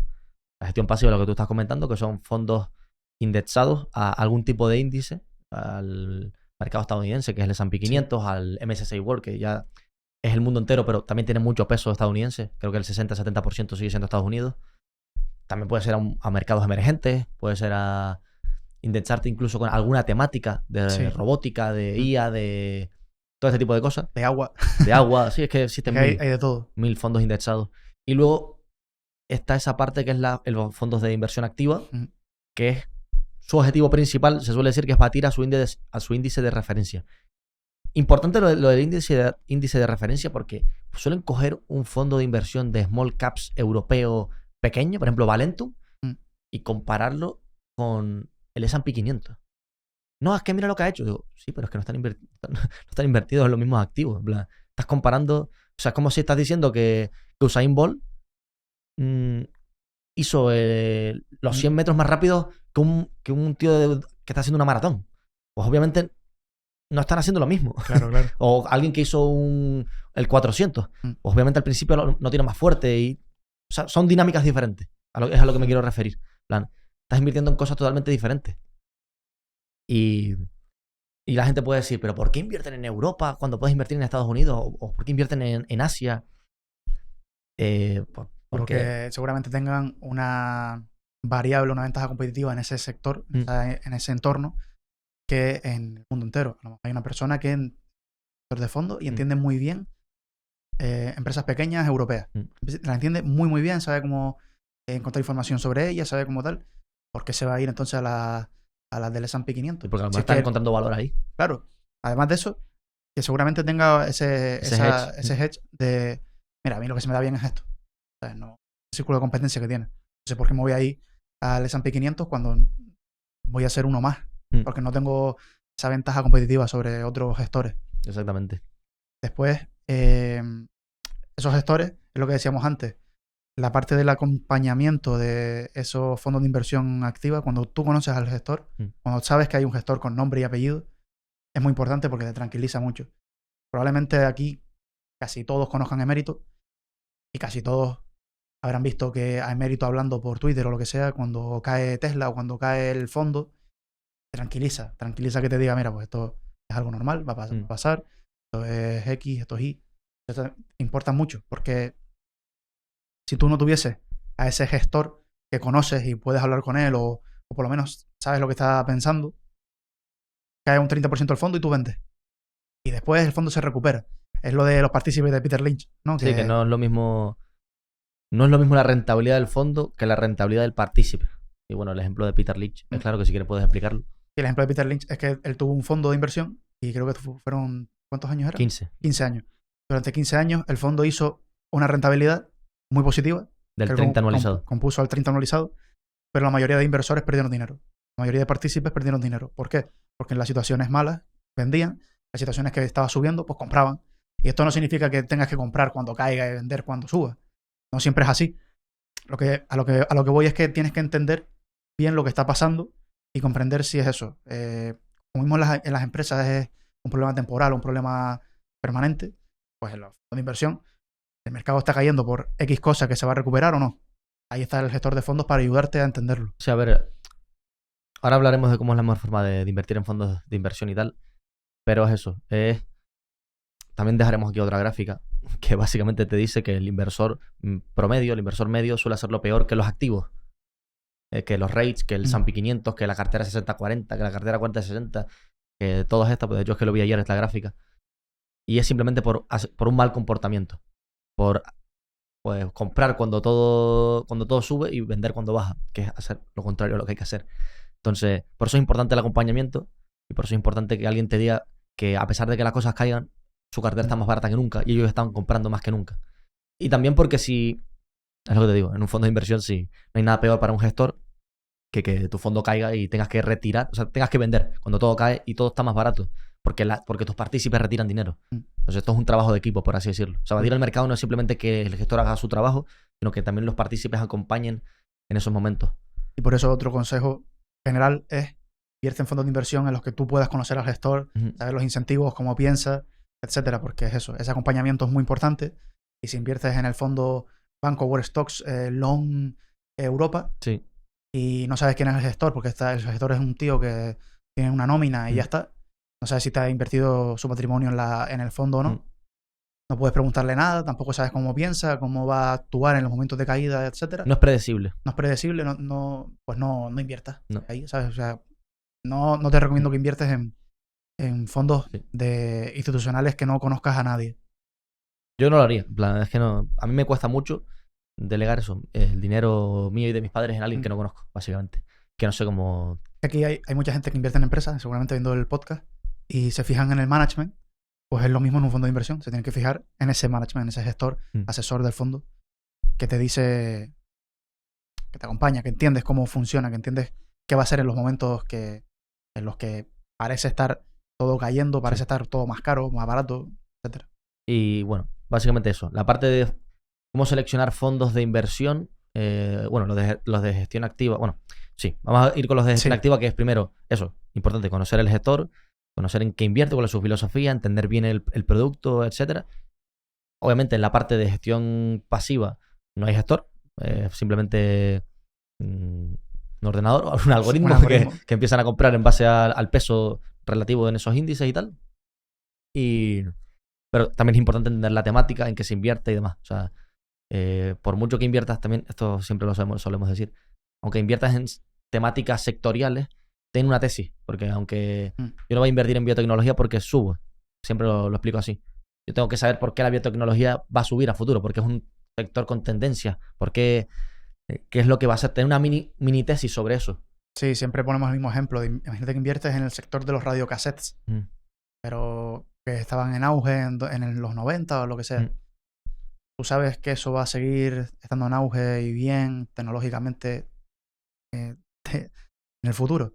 Pues es importante entender bien qué son las cosas que mueven ese sector. Exacto. Entonces, aunque normalmente se suele invertir de forma generalista en el S&P 500, en el MSCI World, en España, a lo mejor en esto que replica el IBEX o lo que sea. Pero últimamente se suele hablar mucho de temáticas, de robótica, de IA, ¿vale? Puedes invertir aquí, pero ten una tesis, plan de por qué. Porque después te va a caer el índice de robótica X y no vas a saber por qué. O el índice de IA X te va a caer y no vas a saber por qué. Y como hemos dicho, lo importante es comprar cuando todo baja. Si estás en el activo correcto, comprar cuando todo baja tiene sentido. Y algo más reciente tecnológicamente, porque claro, estamos hablando de IA, robótica, pueden decir, bueno, es que eso es la siguiente tecnología, los radiocassettes, es como que ya tal. Hace mucho tiempo salió un material, el grafeno, que era superconductor, era un material increíble iba a revolucionar todos los aparatos electrónicos. El problema del grafeno es que la capacidad de producción es muy limitada. Entonces todas las empresas de grafeno subían. ¿Qué pasó? Que ninguna podía escalar la producción. ¿Y qué pasa con el grafeno? Pues que a día de hoy es un material que está muy bien, pero es tan caro y tan difícil de producir que no se utiliza. Entonces eso es una parte, pues para que entiendan un poco, porque si digo los radiocassettes pueden pensar, bueno, eso está muy lejos en el tiempo. El grafeno no está tan lejos en el tiempo y era un material increíble que podía revolucionar todo como la IA y la robótica, pero que se quedó por el camino porque si entendías un poco la dinámica de esa industria, de cuánto costaba realmente sacar un kilo de grafeno, te ibas a dar cuenta que o mejoraban los sistemas productivos o era imposible. Y la tendencia estaba ahí. O lo mejoraba o se caía. Sí. No, por eso decimos que es importante tener una mínima tesis de por qué las cosas van a ir bien en ese sector y demás. Luego, la parte de fondos, en qué más fijarse, suele ayudar el tema de las 5 estrellas en Morningstar, que suele ser, o sea, el fondo que consigue las 5 estrellas de Morningstar es porque está en el top 10%, top percentil, sí. De fondos de esa categoría, básicamente. Entonces, también te puede ayudar a encontrar los mejores, básicamente. Morningstar, para el que no lo sepa, suele ser el sitio donde se suelen mirar los fondos, aunque hay un fintech o otro tipo de páginas también son bastante buenas para ver eso, cuánto gestiona el gestor o el fondo, en qué empresa está invertido, en qué porcentaje, todo este tipo de cosas. Las recomiendo. Las dejaremos también por aquí. Tampoco está pagado esto, así que bueno, eso, lo recomendamos. Luego la parte obviamente de las comisiones, que en los fondos de inversión pasiva son más bajas que en la activa, por razones obvias de que no hay un gestor no hay un equipo que haya que pagar. Exacto, no hay un equipo detrás, ni programas de información, de estos datos secundarios que suelen tener los fondos y tal. Es importante que la gente sepa que en los fondos de gestión activa se cobra más porque, algunos tienen analistas, otros también está el sueldo del gestor, también está el Bloomberg, Bloomberg o los programas con los que tú necesitas para analizar empresas. Otra parte se la lleva la gestora. Claro. Hay muchos costes ahí de por medio. Entonces, por eso se cobra más, básicamente. Entonces, importante el tema de las comisiones, porque se infravalora cuánto te puede quitar de rentabilidad las comisiones. Puntos porcentuales de comisiones, a 0,5% son duros a largo plazo, a una temporalidad muy larga que te quita muchísimo, básicamente. De hecho, pongo aquí otra gráfica de la diferencia de, creo que era 1, 2 y 3% de comisiones. La diferencia con la misma rentabilidad anualizada y los mismos años, te quedaba flipando. Entonces, es importante el tema de las comisiones. Y si quieres tú hablamos de las comisiones que suelen tener los fondos de inversión, que diferentes tipos hay. Sí, suelen haber como 4 o 5 más o menos, sí. La primera es la de gestión, que esa es la comisión más básica de todas. Todos los fondos, bueno, en España sobre todo, todos los fondos lo tienen. Y es, básicamente, pues, porcentaje sobre el dinero que tienes invertido. Si es un 1%, pues si tú aportas 100 euros, te quitan un euro. Diariamente te van liquidando esa comisión, pero bueno, que básicamente al final del año le habrás dado de tu dinero un euro o un 1% te habrán cobrado un 1% del fondo. Después también está la comisión de éxito, que eso es una comisión variable, que suele estar en torno al 7-9% del éxito que tenga. O sea, es decir, imaginemos que tu valor liquidativo, vamos a hablar de valor liquidativo, que es como el valor de la acción, de todas las acciones. La participación del fondo. De la participación del fondo. Está en 100. Vale, pues sube a 110. Vale, pues esos 10, de esos 10 se quedan un 7%, un 9%, dependiendo. Y eso pues es una comisión que también te cobran. Eso es importante, esa comisión. Se suele hacer con marca de agua, que es que básicamente cuando llegas al 110 y luego caes a 107, cuando subas a 115 no te van a cobrar por el 107 al 110, sino a partir del 110 hasta el 115 es donde te quitarían. Sí, exacto. Y después está la comisión de suscripción y de reembolso, que es la junto, pero bueno. La comisión de suscripción es que pagas una vez entras compras una participación en el fondo, y la de reembolso, pues lo contrario. Te cobran por sacar el dinero del fondo. La comisión de gestión, que no lo dije, suele estar en torno a 1,5, suele estar bien ya. 1,8 es un tramo ya alto. Más de ahí es bastante. No, es muchísimo. Ya más de ahí es mucho. Y si tienen un 1,8 de comisión de gestión y además tienen éxito, cuidado. No. Porque ya es bastante. Es complicado. O sea, tienen que hacerlo muy bien para compensar esos puntos porcentuales, que ya si es 1,8 más comisión, pues probablemente sea ya que te vas a TER de más del 2%. Sí, exacto. Esto es importante, el ratio TER, es el total... expense ratio, creo que es. Ratio, ¿puede ser? Sí, en Morningstar te lo ponen siempre a la parte de la derecha de los fondos. Y mide eso porque es el gasto real que tienes, la comisión real anual, sí. con todas las comisiones juntas de forma anual. Entonces, si tienes muchas comisiones en el fondo, a lo mejor comisión de suscripción, de reembolso, de gestión y de éxito, las tienes todas, pues no te vas a poner tú a calcularlo. Vas a Morningstar y lo ves en la parte derecha de... Los TER a mí me suelen gustar de eso, del 1,5 más o menos. En plan, del 1,5 está bastante bien.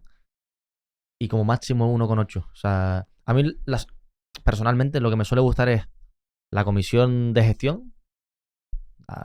Del 1,5, bueno, si es 1,25 mejor. Todo lo que sea del 1,5 para abajo es maravilloso. Mejor.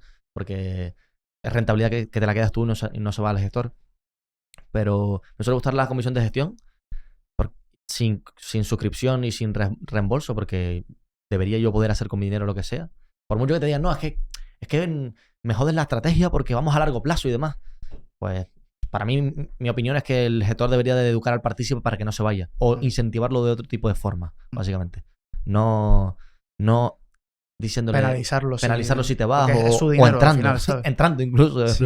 ¿Cómo me vas a cobrar por entrar a tu fondo? Al final tú solo estás gestionando su dinero. Sí. No es tuyo. Entonces. Después hay combinaciones que a lo mejor te dicen, pues mira, es que la comisión de gestión es del 0,75 o del 0,5, pero te cobran la de inicio. Bueno, hay 1000 combinaciones. Sí. Por eso decimos que miremos el TER.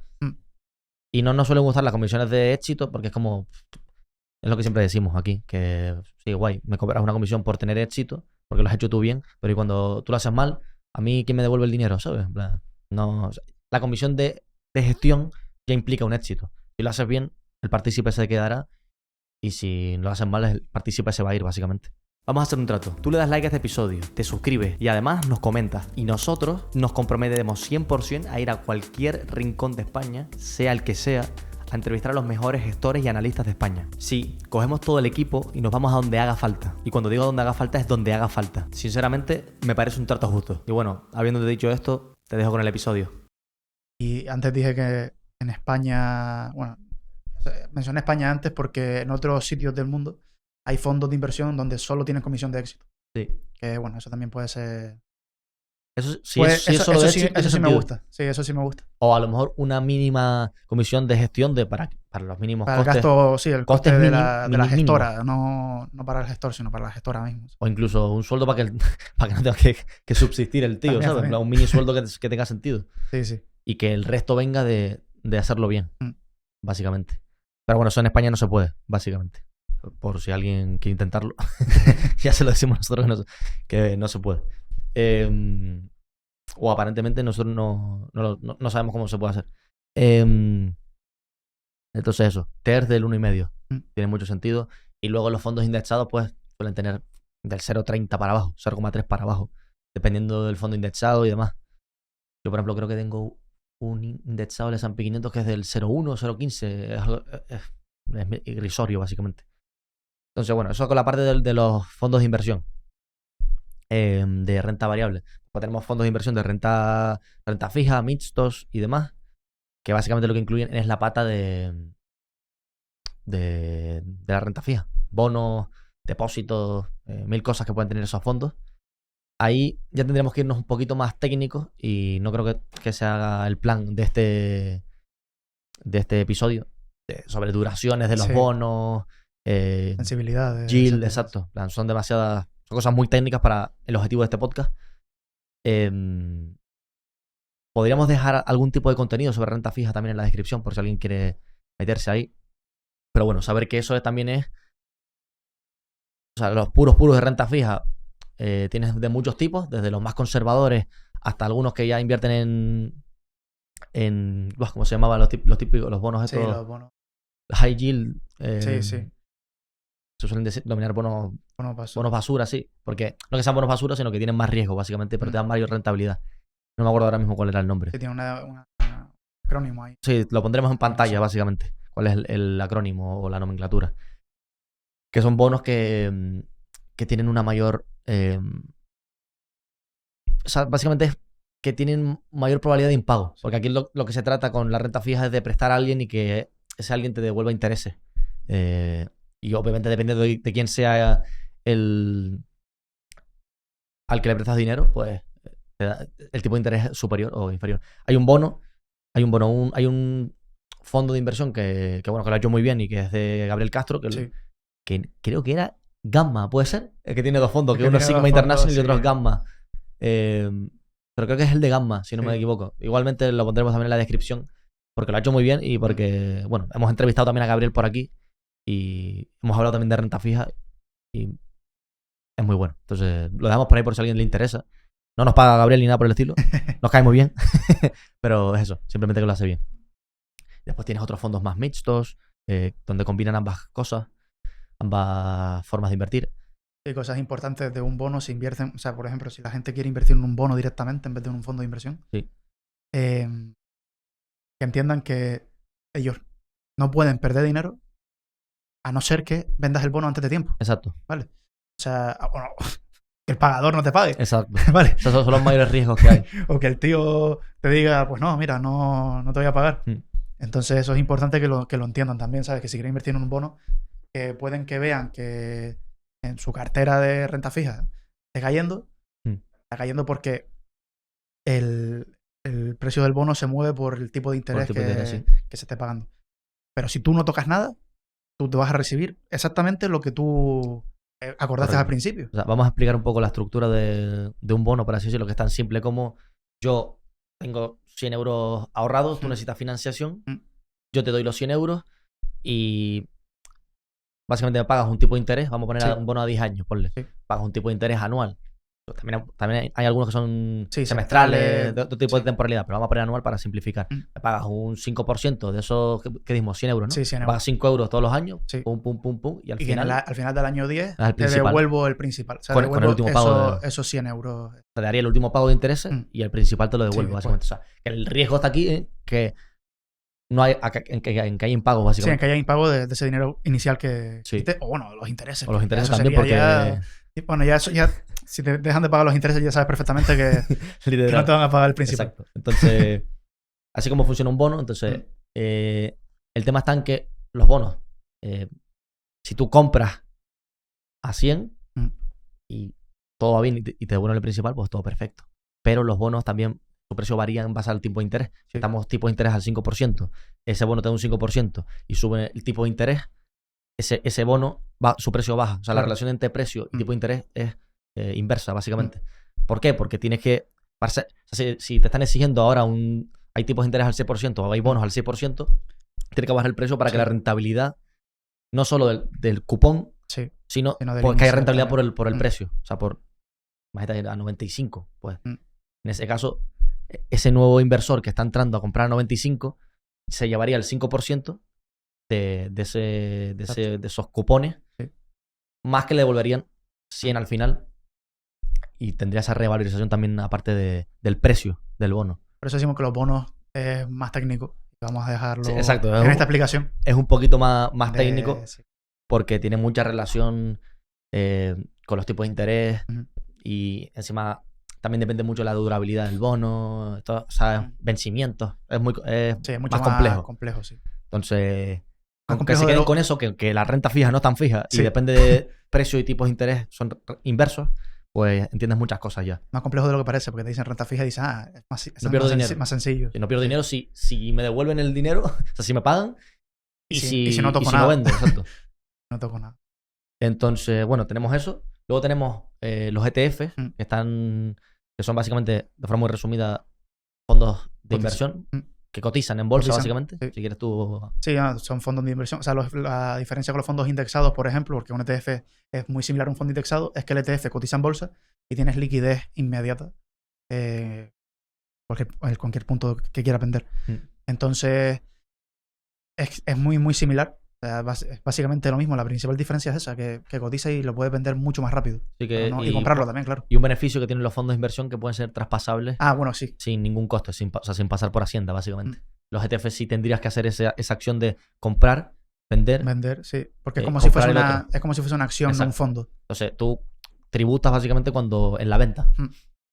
Entonces, lo bueno de los fondos de inversión es que puedes traspasar de un fondo a otro. Sí, de Numantia Patrimonio a Foundsmith puedes hacer un traspaso que no va a tributar. No va a tributar, exacto. Eso en España. En el resto de países del mundo no tenemos no tenemos ni idea. Entonces, esas son las principales diferencias. También creo que los ETF suelen tener incluso... En el tema de comisiones... De comisiones son más bajas porque solo está la comisión de... Suele ser la de comisión de compra y venta, ya está. Sí. Creo que sí que era más baja. De hecho, hicimos un vídeo de esto y creo que, si no me equivoco, era más baja. Igualmente lo pondremos por aquí. Tipo... Las diferencias principales. Haremos una tablita o algo en cuanto a comisiones, dónde suelen estar y tal.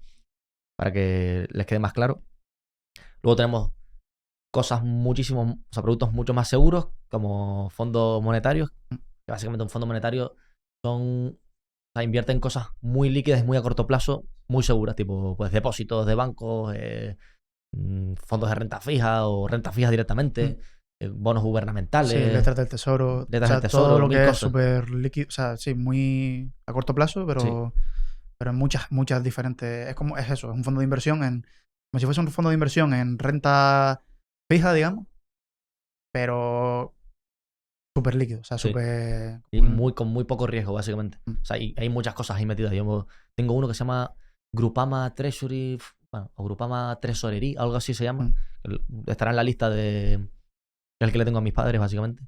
Y bueno, tú ves todo lo que hay ahí dentro y un montón de cosas de distintos gobiernos. Entonces, tú para perder dinero ahí, básicamente esos gobiernos tendrían que impagar todo. Y los bancos en los que tienen depósitos. O sea, son demasiadas cosas. Entonces, suele ser lo menos arriesgado, pero también te suele dar más o menos el tipo de interés. El tipo de interés que es de mercado, básicamente, más o menos. Entonces, eso. Tenemos esos fondos monetarios para cuando quieres preservar liquidez, pero que también se te rentabilice de algún tipo de forma, pues tienes ese tipo de productos. Tienes los depósitos. Los depósitos tienen el problema de que no puedes disponer de ellos hasta el vencimiento del depósito. Exacto. Sí, seguramente tendrán algún tipo de penalización. Sí, lo retiras antes. Exacto. Estamos hablando de forma general porque hay distintos tipos de depósitos, distintos tipos de fondos monetarios. O sea, aquí no podemos meternos en ser lo más concretos posible porque es imposible. O sea, decimos que es un podcast general para que la gente que quiera empezar a invertir o lo que sea entienda pues las diferentes posibilidades que tiene y las diferentes cosas que tiene que hacer. Después no vamos a hablar mucho de ellos. De los PIAs directamente no vamos a hablar porque son productos un poquito más complejos que tampoco queremos que tengan mucho sentido. Y que podemos traer a otra persona que sí los haya utilizado, porque yo no los he utilizado, para que nos lo explique. Y los planes de pensiones, que al fin y al cabo vamos a dar una definición general, pero es como una especie de fondo de inversión con una serie de ventajas fiscales desde el punto de vista de que las han ido reduciendo estas ventajas fiscales, que te puedes deducir el 1.500 euros actualmente. 1.500 euros ahora, antes eran 11.000. Antes eran muchísimo más. La han ido reduciendo básicamente, o sea que ya prácticamente no es tan rentable el plan de pensiones porque encima no puedes sacarlo salvo que una serie de requisitos, de circunstancias. Que sean enfermedad, o sea, que no puedas trabajar más nunca, o enfermedad no sé qué, llegar a la edad de jubilación. Estar en paro o algo así, creo que era también. Para que entiendo lo de las ventajas fiscales era que, es que cuando haces la declaración de la renta hay unos ingresos que te computan IRPF, etcétera, etcétera. Pues si tú has aportado hasta 1.500 euros en planes de pensiones, lo que hacen es que, imaginemos que tienes 10.000 euros que tienen que tributar IRPF. Coges esos 1.500 euros que has metido en planes de pensiones y se te resta esos 1.500 euros. Entonces solo tendrías que tributar por esos 8.500 euros, básicamente. Eso es una ventaja fiscal actual, porque después cuando vendes el plan de pensiones o cuando lo vas retirando, tienes que tributar IRPF. Entonces también tiene truco, porque teóricamente has compuesto capital en ese plan de pensiones. Y hay diferentes situaciones en las que te merece más la pena retirar el plan de pensiones de golpe y retirar el plan de pensiones poco a poco. Pero bueno, yo creo que esto es mejor para un episodio futuro. Sí, que nos dejen en comentarios si quieren que traigamos a alguien a hablar de esto específicamente, si les interesa, qué tipo de productos les interesa que profundicemos más. Porque aquí estamos hablando de los más generalistas y de los que más la gente suele usar y lo más sencillo. Y la idea general para que entiendan qué pueden hacer. Pero podemos profundizar si quieren en cómo funciona un plan de pensiones y en qué casos esto, en qué casos lo otro, en qué casos utilizar un PIA, en qué casos no, etcétera. Entonces, bueno, tenemos estos productos que son normalmente los más... Sí, los más que se escuchan y los más que después tenemos comercializar. Temas tipo oro, tipo Bitcoin, tema plata y demás. Nosotros hemos invertido en oro. Sí. Yo personalmente a través de... En plata también, me acuerdo que invertimos una vez. Ahí en nuestra época. A $20 creo que era. Sí. Que decían que iba a haber un short squeeze. Exacto.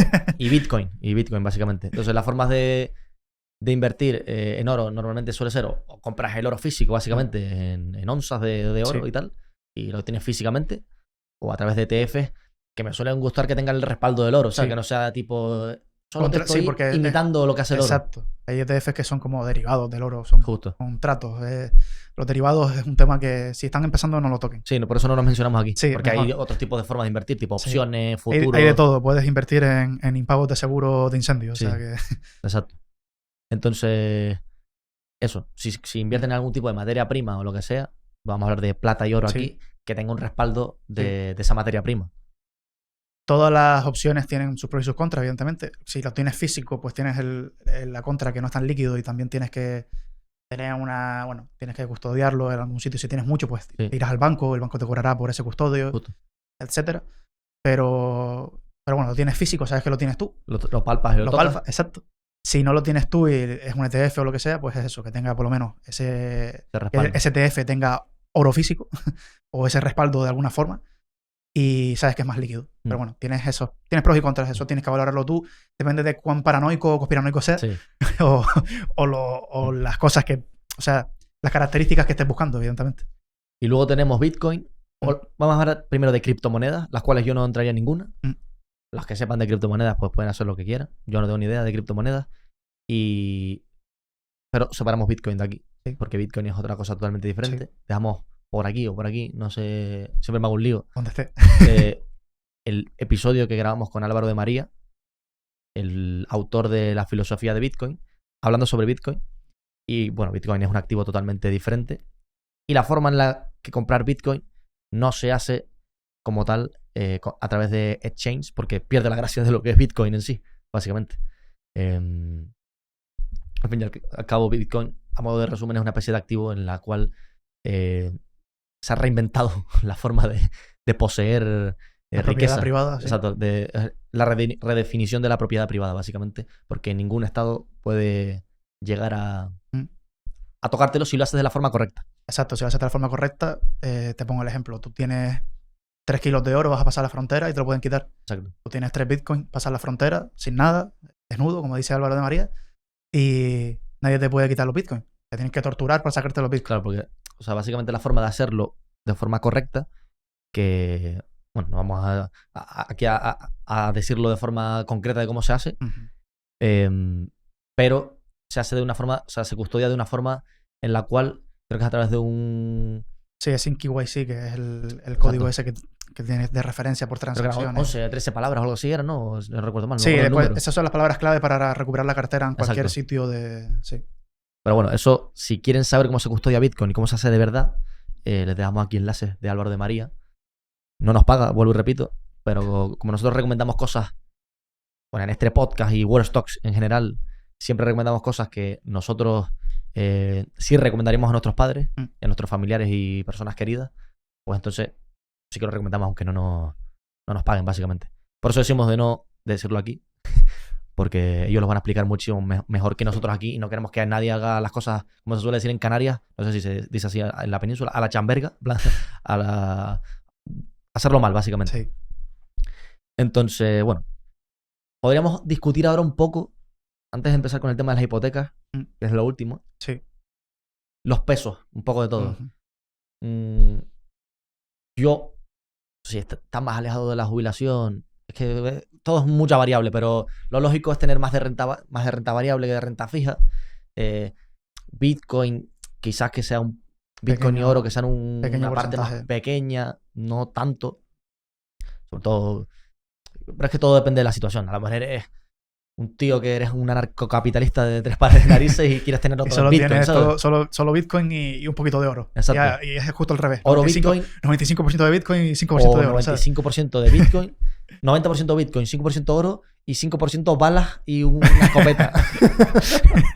Y un búnker, por claro, es que todo depende del perfil que tengas. Por eso es algo muy general, ¿vale? Pero a nivel general es eso.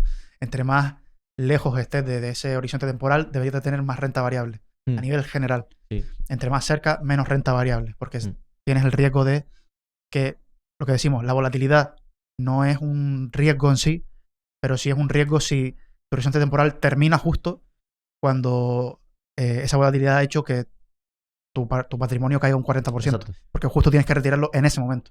Ahí sí es un riesgo la volatilidad, pero no cuando tienes 25 años y cae un 40%. Ahí no importa. Claro, y tu horizonte temporal es a 65. Exacto. Ahí tienes tiempo de sobra para seguir componiendo capital. Entonces, bueno, básicamente eso. También vemos la inversión en oro y en Bitcoin como algo tipo, sobre todo Bitcoin, desde un punto de vista de preservar capital y no vender nunca. O sea, que nunca sea o sea, porque si tú de verdad inviertes en Bitcoin no es por la revalorización futura, que también, obviamente, porque queremos ganar dinero, pero lo hacemos básicamente porque es una forma de proteger tu patrimonio de las garras confiscatorias del Estado opresor. Sí, que ya lo explicó el Chocas muy bien ayer. Sí, exacto. No voy a decir más.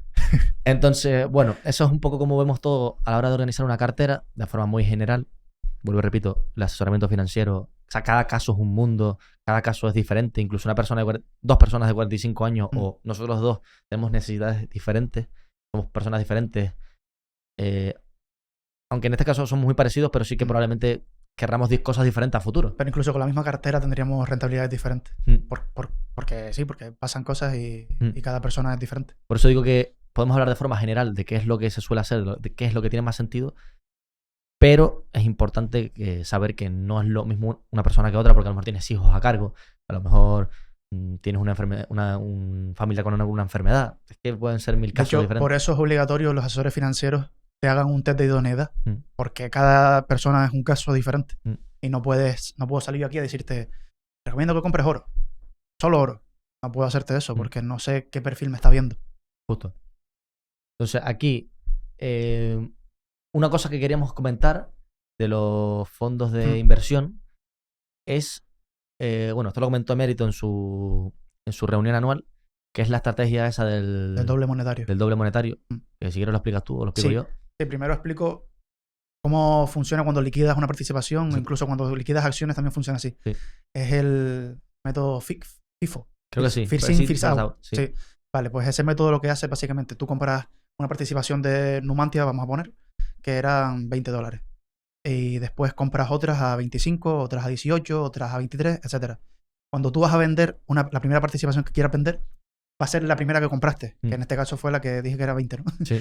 Vale, fue la que valía 20. Entonces, si por el camino la participación ha llegado hasta 30, pues vas a tener que tributar por ese rendimiento del capital mobiliario. Ahora estoy un poco más flojo. Sí.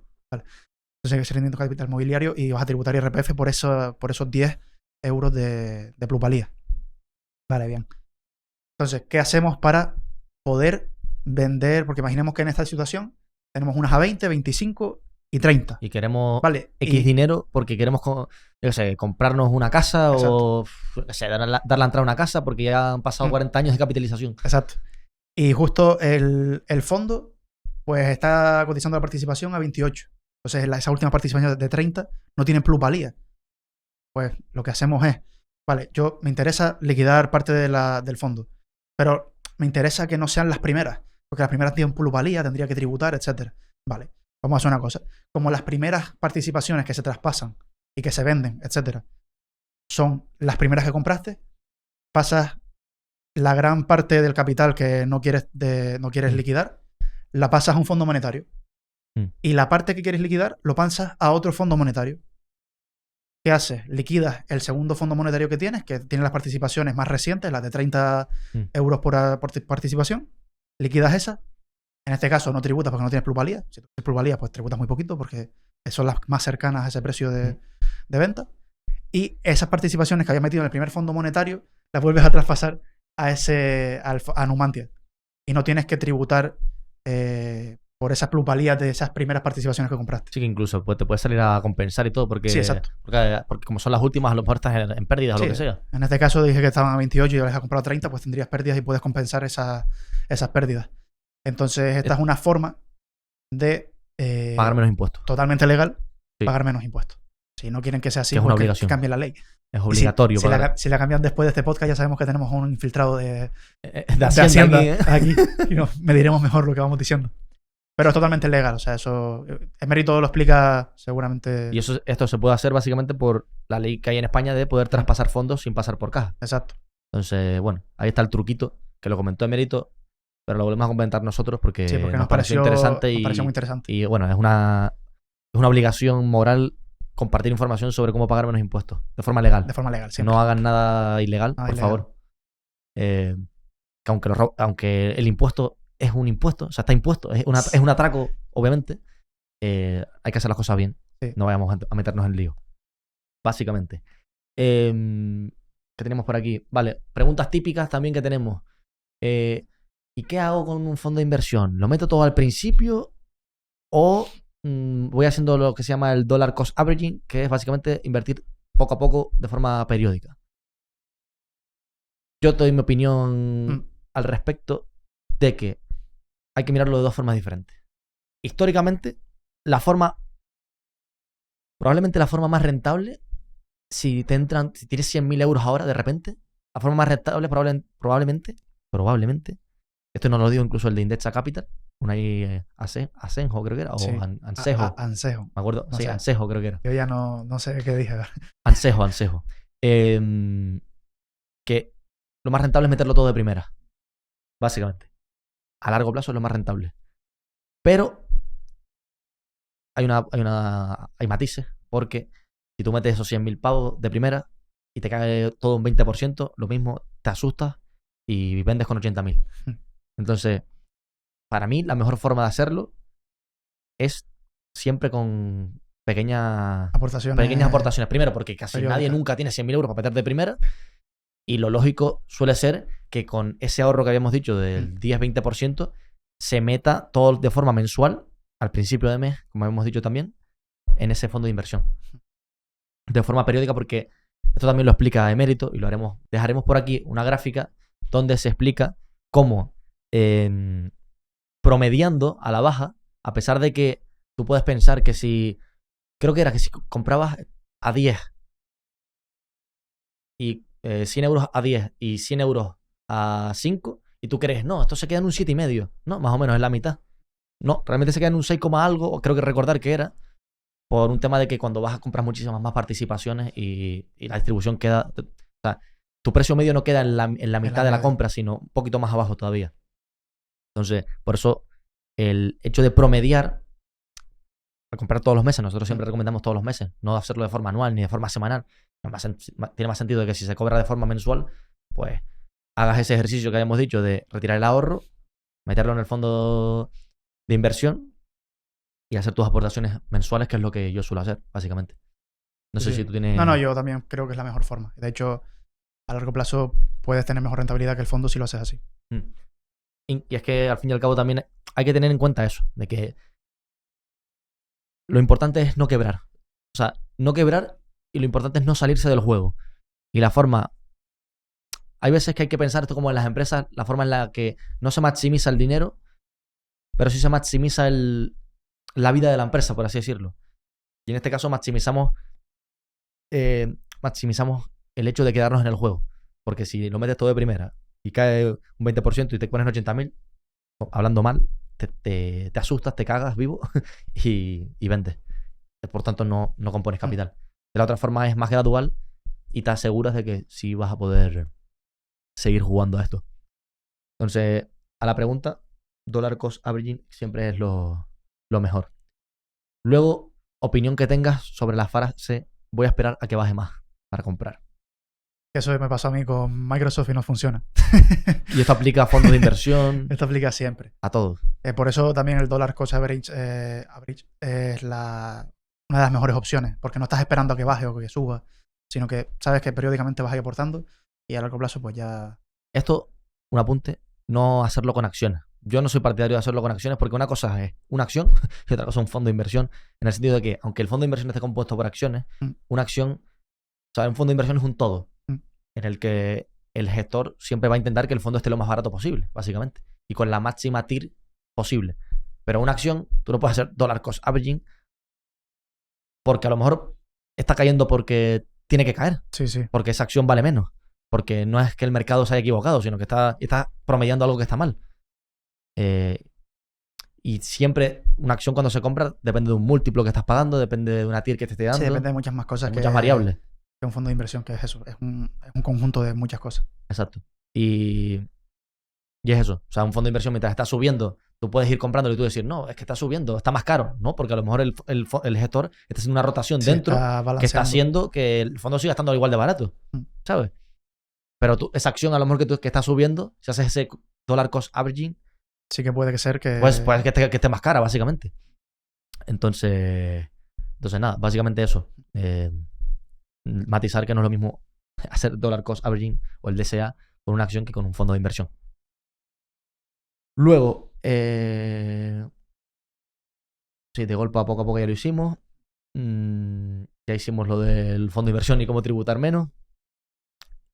Las ventajas fiscales que tienen los fondos de inversión versus ETF con ese tema de los traspasos, que a mí personalmente me gustan mucho más. Déjennos en comentarios si quieren que traigamos a alguien para que hable sobre tributación de criptomonedas. Bueno, no de criptomonedas porque nosotros no defendemos eso. Cómo tributar Bitcoin, por así decirlo. O alguien experto fiscal que nos hable de algo concreto de... Incluso para gente que es inversora, ¿sabes? Exacto. Como... Tributación de todo. Como ahorrarse algunos miles de euros en todo este tipo de cosas. Antes de meternos con el tema de las hipotecas, que es lo último que vamos a tocar, vamos a hablar sobre algunos mitos y errores comunes que suelen decir sobre invertir, básicamente. El primero es invertir es solo para ricos. Eso hemos demostrado que no, nosotros mismos. Entonces, todo el mundo tiene que invertir de alguna forma, para poder tener tranquilidad y crear riqueza. O sea, cuando una persona se compra una casa, está invirtiendo. Cuando una persona se compra un coche, sí, aunque a pesar de lo que diga la gente, también está invirtiendo de cierta forma. Sí, está invirtiendo en poder ir a futuro a X sitios, sí, de forma más libre. A su trabajo, ¿sabes? Exacto. Invirtiendo en el tiempo, lo que sea. Todo el mundo invierte. Lo que pasa es que cuando piensan en invertir dinero, dicen, no, pero tienes que tener mucho dinero para que te salga rentable. Prefiero gastármelo todo, ya está. No funciona así. O sea, al final, si eres paciente de largo plazo, como decimos, nosotros somos el ejemplo de ello. Todo esto del podcast está hecho gracias al ahorro y la inversión. Entonces, hemos dicho bastantes veces que esta frase no tiene mucho sentido. No, de hecho, vamos a poner aquí el ejercicio. Yo no, mira, no me sé el resultado final, que lo sepas. Que sepas que no me lo sé. Pero vamos a hacer un ejercicio de coger 10.000 euros. 10.000 euros para empezar. Vamos a hacer aportaciones de 100 euros, que eso es el 10% más o menos del salario de una persona. El salario mediano en España. Un poco menos, de hecho. 100 euros mensuales durante 45 años. Yo sé que todo el mundo aquí no tiene 20 años y tiene 25 como nosotros, pero queremos hacer la demostración de que el interés compuesto es muy potente. 10.000 euros. 100 euros mensuales, que son 1.200 anuales. 45 años de composición de capital a una tasa del 8%, vamos a poner. Que es lo que te da el mercado, quitando la inflación. O sea, aquí no metan inflación, no digan, no, es que todavía la inflación... No, aquí ya hemos descontado la inflación de lo que históricamente te da el S&P 500. Y te saldrá un numerito por aquí, que no sé cuál es, pero estoy seguro de que está situado entre el medio millón y el millón de euros seguro. Seguramente. Probablemente. Entonces te puedes plantar en tu jubilación con esa cantidad ya descontada la inflación. Que yo sinceramente prefiero hacer eso a tener que depender de si en un futuro la demografía me ayuda, sí. Y los presupuestos del Estado también me ayudan a tener una jubilación digna y no tenga que trabajar a los 75 años y no dedicarme un poco a disfrutar de esos últimos años de vida. Que es curioso porque en España no se plantea, o sea, sí, están aquí viéndonos a lo mejor sí, pero mayoría. Pero como que no se plantean que en otros países del mundo la jubilación no funciona así. Sí. Funciona exactamente como acabamos de decir. Tus cotizaciones van a un fondo que invierte ese dinero. Fondo privado, sí. Pero bueno. Y a la frase también que suelen decir de que es que para eso me lo gasto ahora, ¿sabes? En plan, tipo esa mentalidad cortoplacista de para eso me lo gasto ahora y vivo ahora. Y es como, ¿qué más te da 100 euros al mes? O sea, obviamente si tienes 1.000 y pico euros y tienes hijos y tal, es mucho más complicado. Pero en una persona... una situación que te puedan sobrar 100 euros. Más normal sí, exacto. Que te puedas ahorrar irte a cenar un día, ¿sabes? Que no pasa nada, que ya has ido 5. Exacto. También hay que decir que hay diferentes grados de vida con 1.000 euros en muchos sitios diferentes, pero bueno, estamos poniendo el ejemplo de 100 euros, que tampoco estamos hablando aquí de ahorrar 500 euros al mes. 100 euros creo que es algo lógico al que puede acceder la gente. Si se ordena un poco bien las finanzas y tal, puede acceder. Entonces, vas a pasar por los 45 años igual. O sea, y esa mentalidad carpe diem de vive el momento y si te mueres mañana, ¿qué pasa? Y todo eso, pues al fin y al cabo, si pensáramos así, pues tendríamos básicamente todo en ruina. ¿Sí? Sí, porque ¿para qué ahorramos e invertimos en edificar algo o en reconstruirlo, por así decirlo? Si tenemos esa mentalidad del carpe diem, ¿qué más da? Nos gastamos todo ahora. Socialismo y comunismo. Y perversión. Perversión. Claro. No, sí, es así. Entonces, el ahorro es la clave del capitalismo y el ahorro es clave para vivir mejor a largo plazo. Entonces, se infravalora el efecto del interés compuesto, como hemos visto en la imagen anterior. Y vas a pasar por esos años. Mejor hazlo y te puedes garantizar una jubilación digna. Y si no llegas a esos años, pues lo hiciste bien. Exacto. Es que es la cosa así. Esto es como el póker, en plan, el resultado final no es lo que dicta si lo hiciste bien o mal, ¿sabes? Puede que te atropelle. O sea, ahora mismo, a lo mejor salimos de aquí, y este podcast nunca se ve. De este coworking nunca se ve porque nos atropella un camión. Pero vamos a dejar de grabar esto pensando en los objetivos futuros de Worldstocks porque podríamos morir mañana. ¿Qué tendríamos que hacer? Vender todo el equipo que tenemos, todo el activo y gastárnoslo todo en un viaje a Honolulu. Y luego, cuando hagamos ese viaje y no tengamos nada, ¿qué hacemos después? Buscar un trabajo para subsistir, ¿no? No tiene sentido. Creo que no es ni grises ni... No es ni blanco ni negro. Tonalidad de grises, como siempre decimos. Obviamente la frase clásica de mejor tener el dinero en el banco, así no se pierde, es bastante obvio que no tiene sentido. Sí, ya se ha demostrado que no es así. Se ha demostrado que el Fondo de Garantía de Depósito pues no tiene capacidad suficiente de absorción para todas las pérdidas que podrían tener todas las cuentas de los bancos de España. Entonces, incluso es más seguro ponerlos en los brokers, cuando tienes acciones y tal, sí que tienen capacidad de devolverte todo el dinero que podrías perder si esto ya después es meterse más a fondo en un broker, que tú no seas el dueño de las acciones y quiebre el broker, etcétera, y pierdas el dinero del broker. Eso nunca recomendamos que inviertan en un broker que tú no tengas la propiedad de las acciones. Sí. Pero bueno, eso ha quedado demostrado que los bancos, en esa parte, tener el dinero solo en el banco no tiene sentido, porque si el banco quiebra, puedes perder tu dinero. Aunque te cubran hasta 100.000 euros, creo que sí. Que no siempre es más improbable que... O sea, si quieres perder tu dinero rápido, es más fácil tenerlo en el banco.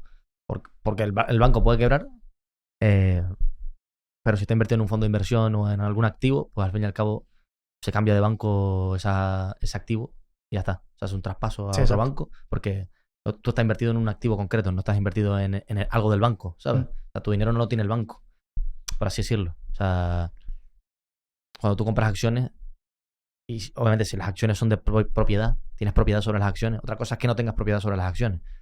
Pero si son de propiedad, se cambian de broker y ya está. O fondo de inversión, lo mismo. Entonces, básicamente eso. Lo último, el tema de las hipotecas. Hablar sobre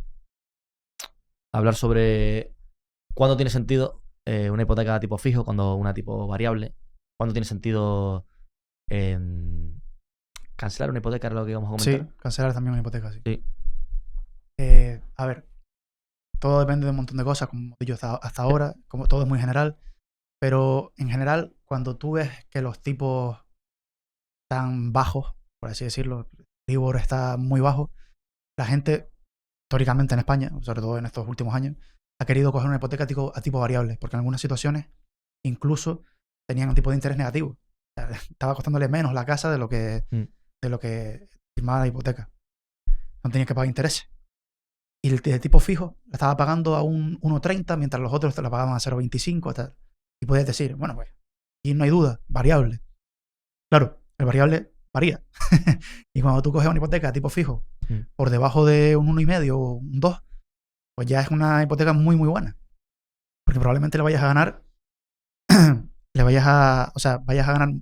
vayas a perder mucho menos dinero que si durante esos 30 años que tienes la hipoteca, los tipos vuelven a subir y están como hace un año o dos que la gente cogía tipo variable, se vio que los tipos subieron al 3-4% y no podían afrontar el pago de la hipoteca, porque era muchísimo. Entonces, bajo mi punto de vista, y lo que le recomiendo yo a mi familia, es intenta siempre coger la tipo fijo, para siempre tener... Cuando estén bajos los tipos. Sí, cuando estén bajos los tipos, para siempre tener esa seguridad de que vas a pagar un poquito más que la gente que está cogiendo la variable en el momento, pero sabes que en un futuro, si suben los tipos, pues no te va a afectar. Y si los tipos se siguen manteniendo muy por abajo, pues negocia la hipoteca. ¿Vale? Variable, pues cuando los tipos están muy altos. Tienes un tipo fijo del 5%. Parece contraintuitivo, sí, pero es lo que más sentido tiene. Cuando tienes un tipo fijo del 4%, 5%, dices tú, no tiene sentido, no te cojas una hipoteca de ese tipo fijo porque te va a reventar. Salvo que nos vayamos a tipo del 10-12. Sí. Tipo 10-12, que se han visto muy poco. De hecho, en Bank Inter hicimos una vez un estudio que era tipo... El tipo medio creo que era del 3% o algo así en toda la historia. Entonces, lo lógico es que baje. Que tienda a bajar. Es muy difícil que te vayas a un tipo de eso de tan altos. Entonces, en esas situaciones, cógelo variable. Cuando baje, intenta cambiarlo a tipo fijo. Es decir, tú puedes, creo que se llama novación. Sí. Bueno, da igual, para no ponernos técnicos, tú puedes ir al banco. No, la novación creo que era cambiarse de... Sí, bueno, da igual. De banco. No vamos a ponernos técnicos. No, incluso con tu propio banco puedes renegociar para... Sí, no, yo sé que puedes renegociar, pero digo, creo que la novación... es cuando cambias de banco y te cancelas. Sí. Creo. Sí, puede ser. Bueno, el caso. Tienes una hipoteca tipo fijo o a tipo variable. Los tipos de interés bajan. Ahora te interesa porque el tipo fijo se te queda más o menos en eso, 1,5 o 2, que ya es una muy buena hipoteca. Pues tú coges y dices, mira, quiero cambiar quiero renegociar la hipoteca. Yo no quiero pagarlo a tipo variable, quiero pagarlo a tipo fijo. Pues eso, lo negocias con tu banco. Si tu banco no te lo acepta, vas a otro banco y seguramente ese otro banco le interesa que traigas tu hipoteca a ellos, porque hasta ese entonces ellos no cobraban nada por ti. Y eso sí es la innovación cuando vas a otro banco y ese banco lo que hace es cancelar la hipoteca con el banco con el que estás ahora y te dan una nueva hipoteca contigo. Entonces, ese tipo de cosas puede hacer que te ahorres bastante dinero, porque la gente piensa en un 5% de interés, o en 5% es una barbaridad, en un 3% de interés, y piensa en un 3% sobre la hipoteca. Pero no. O sea, las hipotecas se amortizan casi siempre por el método francés, que es básicamente que al principio casi todos son intereses y poco del capital en sí de lo que cuesta la vivienda. Y conforme pasan los años, va aumentando ese capital amortizado y van disminuyendo los intereses. Se amortizan antes los intereses que el capital necesario para la vivienda. Y es un 3% sobre lo que va quedando de amortización pendiente. Entonces, al principio, ese 3% prácticamente sobre los primeros 10 años disminuye muy poco ese capital que necesitas que tienes que amortizar todavía. Entonces, es como si fuese un 3% todo el rato sobre los 200.000, ¿sabes? Sí. Entonces, eso es muchísimo. No es como que es un 3% sobre 200.000 a lo largo de 30 años. No. Es un 3% sobre 200.000. El año siguiente a lo mejor es un 3% sobre 195.000 y así todo el rato, ¿sabes? No es tan poco como ellos se pueden pensar. Y al final pagas de hipoteca muchísimo. Entonces, si haces estos tipos de situaciones en las que renegocias la hipoteca o en la que cuando vas a pedir una hipoteca de primeras te dan un tipo de interés y tú dices, bueno, voy a consultarlo con otro banco, ¿vale? No vayas solo con tu banco, vete a otro banco y mira las propuestas que te dan cada banco, como dijimos al principio del podcast. Los bancos te van a negociar al alza, no te van a dar el precio perfecto. Entonces tienes capacidad de negociar. Y después hay un tipo de hipoteca que es mixta, que es una parte fija y una parte variable. Pues bueno, ahí eso tienes que entrar en qué tiene sentido ahora mismo. Eso es hacer números. Es hacer números y ver en qué situaciones, cómo te afectan cada situación. Lo más importante yo creo que es que en todas las situaciones posibles tú puedes pagar la hipoteca. ¿Vale? Entonces eso es importante. Pero no se fijen solo en la cuota de la hipoteca. Sí. Fíjense en realmente todo lo que pagan de intereses. El tipo de interés y todo. Más lo que pagan de capital. Y ven realmente el coste total de la hipoteca. Eso es muy importante. Sí. Y a la hora de amortizarla. Bueno, el resumen general. Fijo cuando esté bajo, obviamente, porque ya sabes lo que vas a pagar durante toda tu vida y te quitas... ¿Quitas problemas? Problemas, exactamente. Te quitas el que de repente suban los tipos de interés y tú que ibas de listo pagando variable cuando iban bajos, te pones a quejarte porque te subieron el tipo de interés. Y que tienen que topar la hipoteca, como lo dijo... Me hace mucha gracia. Luego, si están los tipos de interés altos, lo lógico, tiene más sentido que sea el variable para que después cuando bajen puedas renegociar también. Incluso te veas favorecido por esa bajada como tal. Exacto. Eso cuando estén altos. Luego a la hora de amortizar, pues amortizar tiene sentido. O sea, primero no tiene sentido cuando ya te queda pocos años, porque vuelvo y repito lo que dijo Sualem, método de amortización francés, se pagan más intereses al principio y menos al final. Por tanto, por mucho que amortices, no vas a evitar, o sea, ya pagaste todos los costes de la hipoteca. No te vas a ahorrar, has pagado el 80% de los intereses que ibas a pagar o el 90%, por tanto lo que te vas a ahorrar no es gran cosa. Además sueles tener cláusulas de que si amortizas anticipadamente te cobran también una comisión, entonces tienes que mirar eso.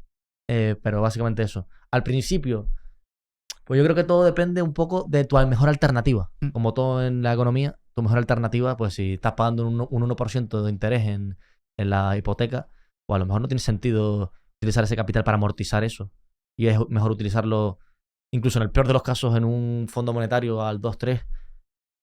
O utilizar durante esos 30 años o 20 para invertir en renta variable, que históricamente te dice que no vas a perder dinero a plazo tan largo. Y además hay una cosa importante que es ese fondo monetario, esa renta variable. Bueno, ese fondo monetario menos, pero es renta, o sea, fondo de inversión y tal. Puedes pignorar, que eso ya no lo vamos a meter aquí. Pero quédense con la palabra pignoración, que si les interesa es bastante interesante el saber que tú puedes pedir prestado dinero poniendo de colateral, o sea, poniendo de seguro esas participaciones que tienes en un fondo de inversión.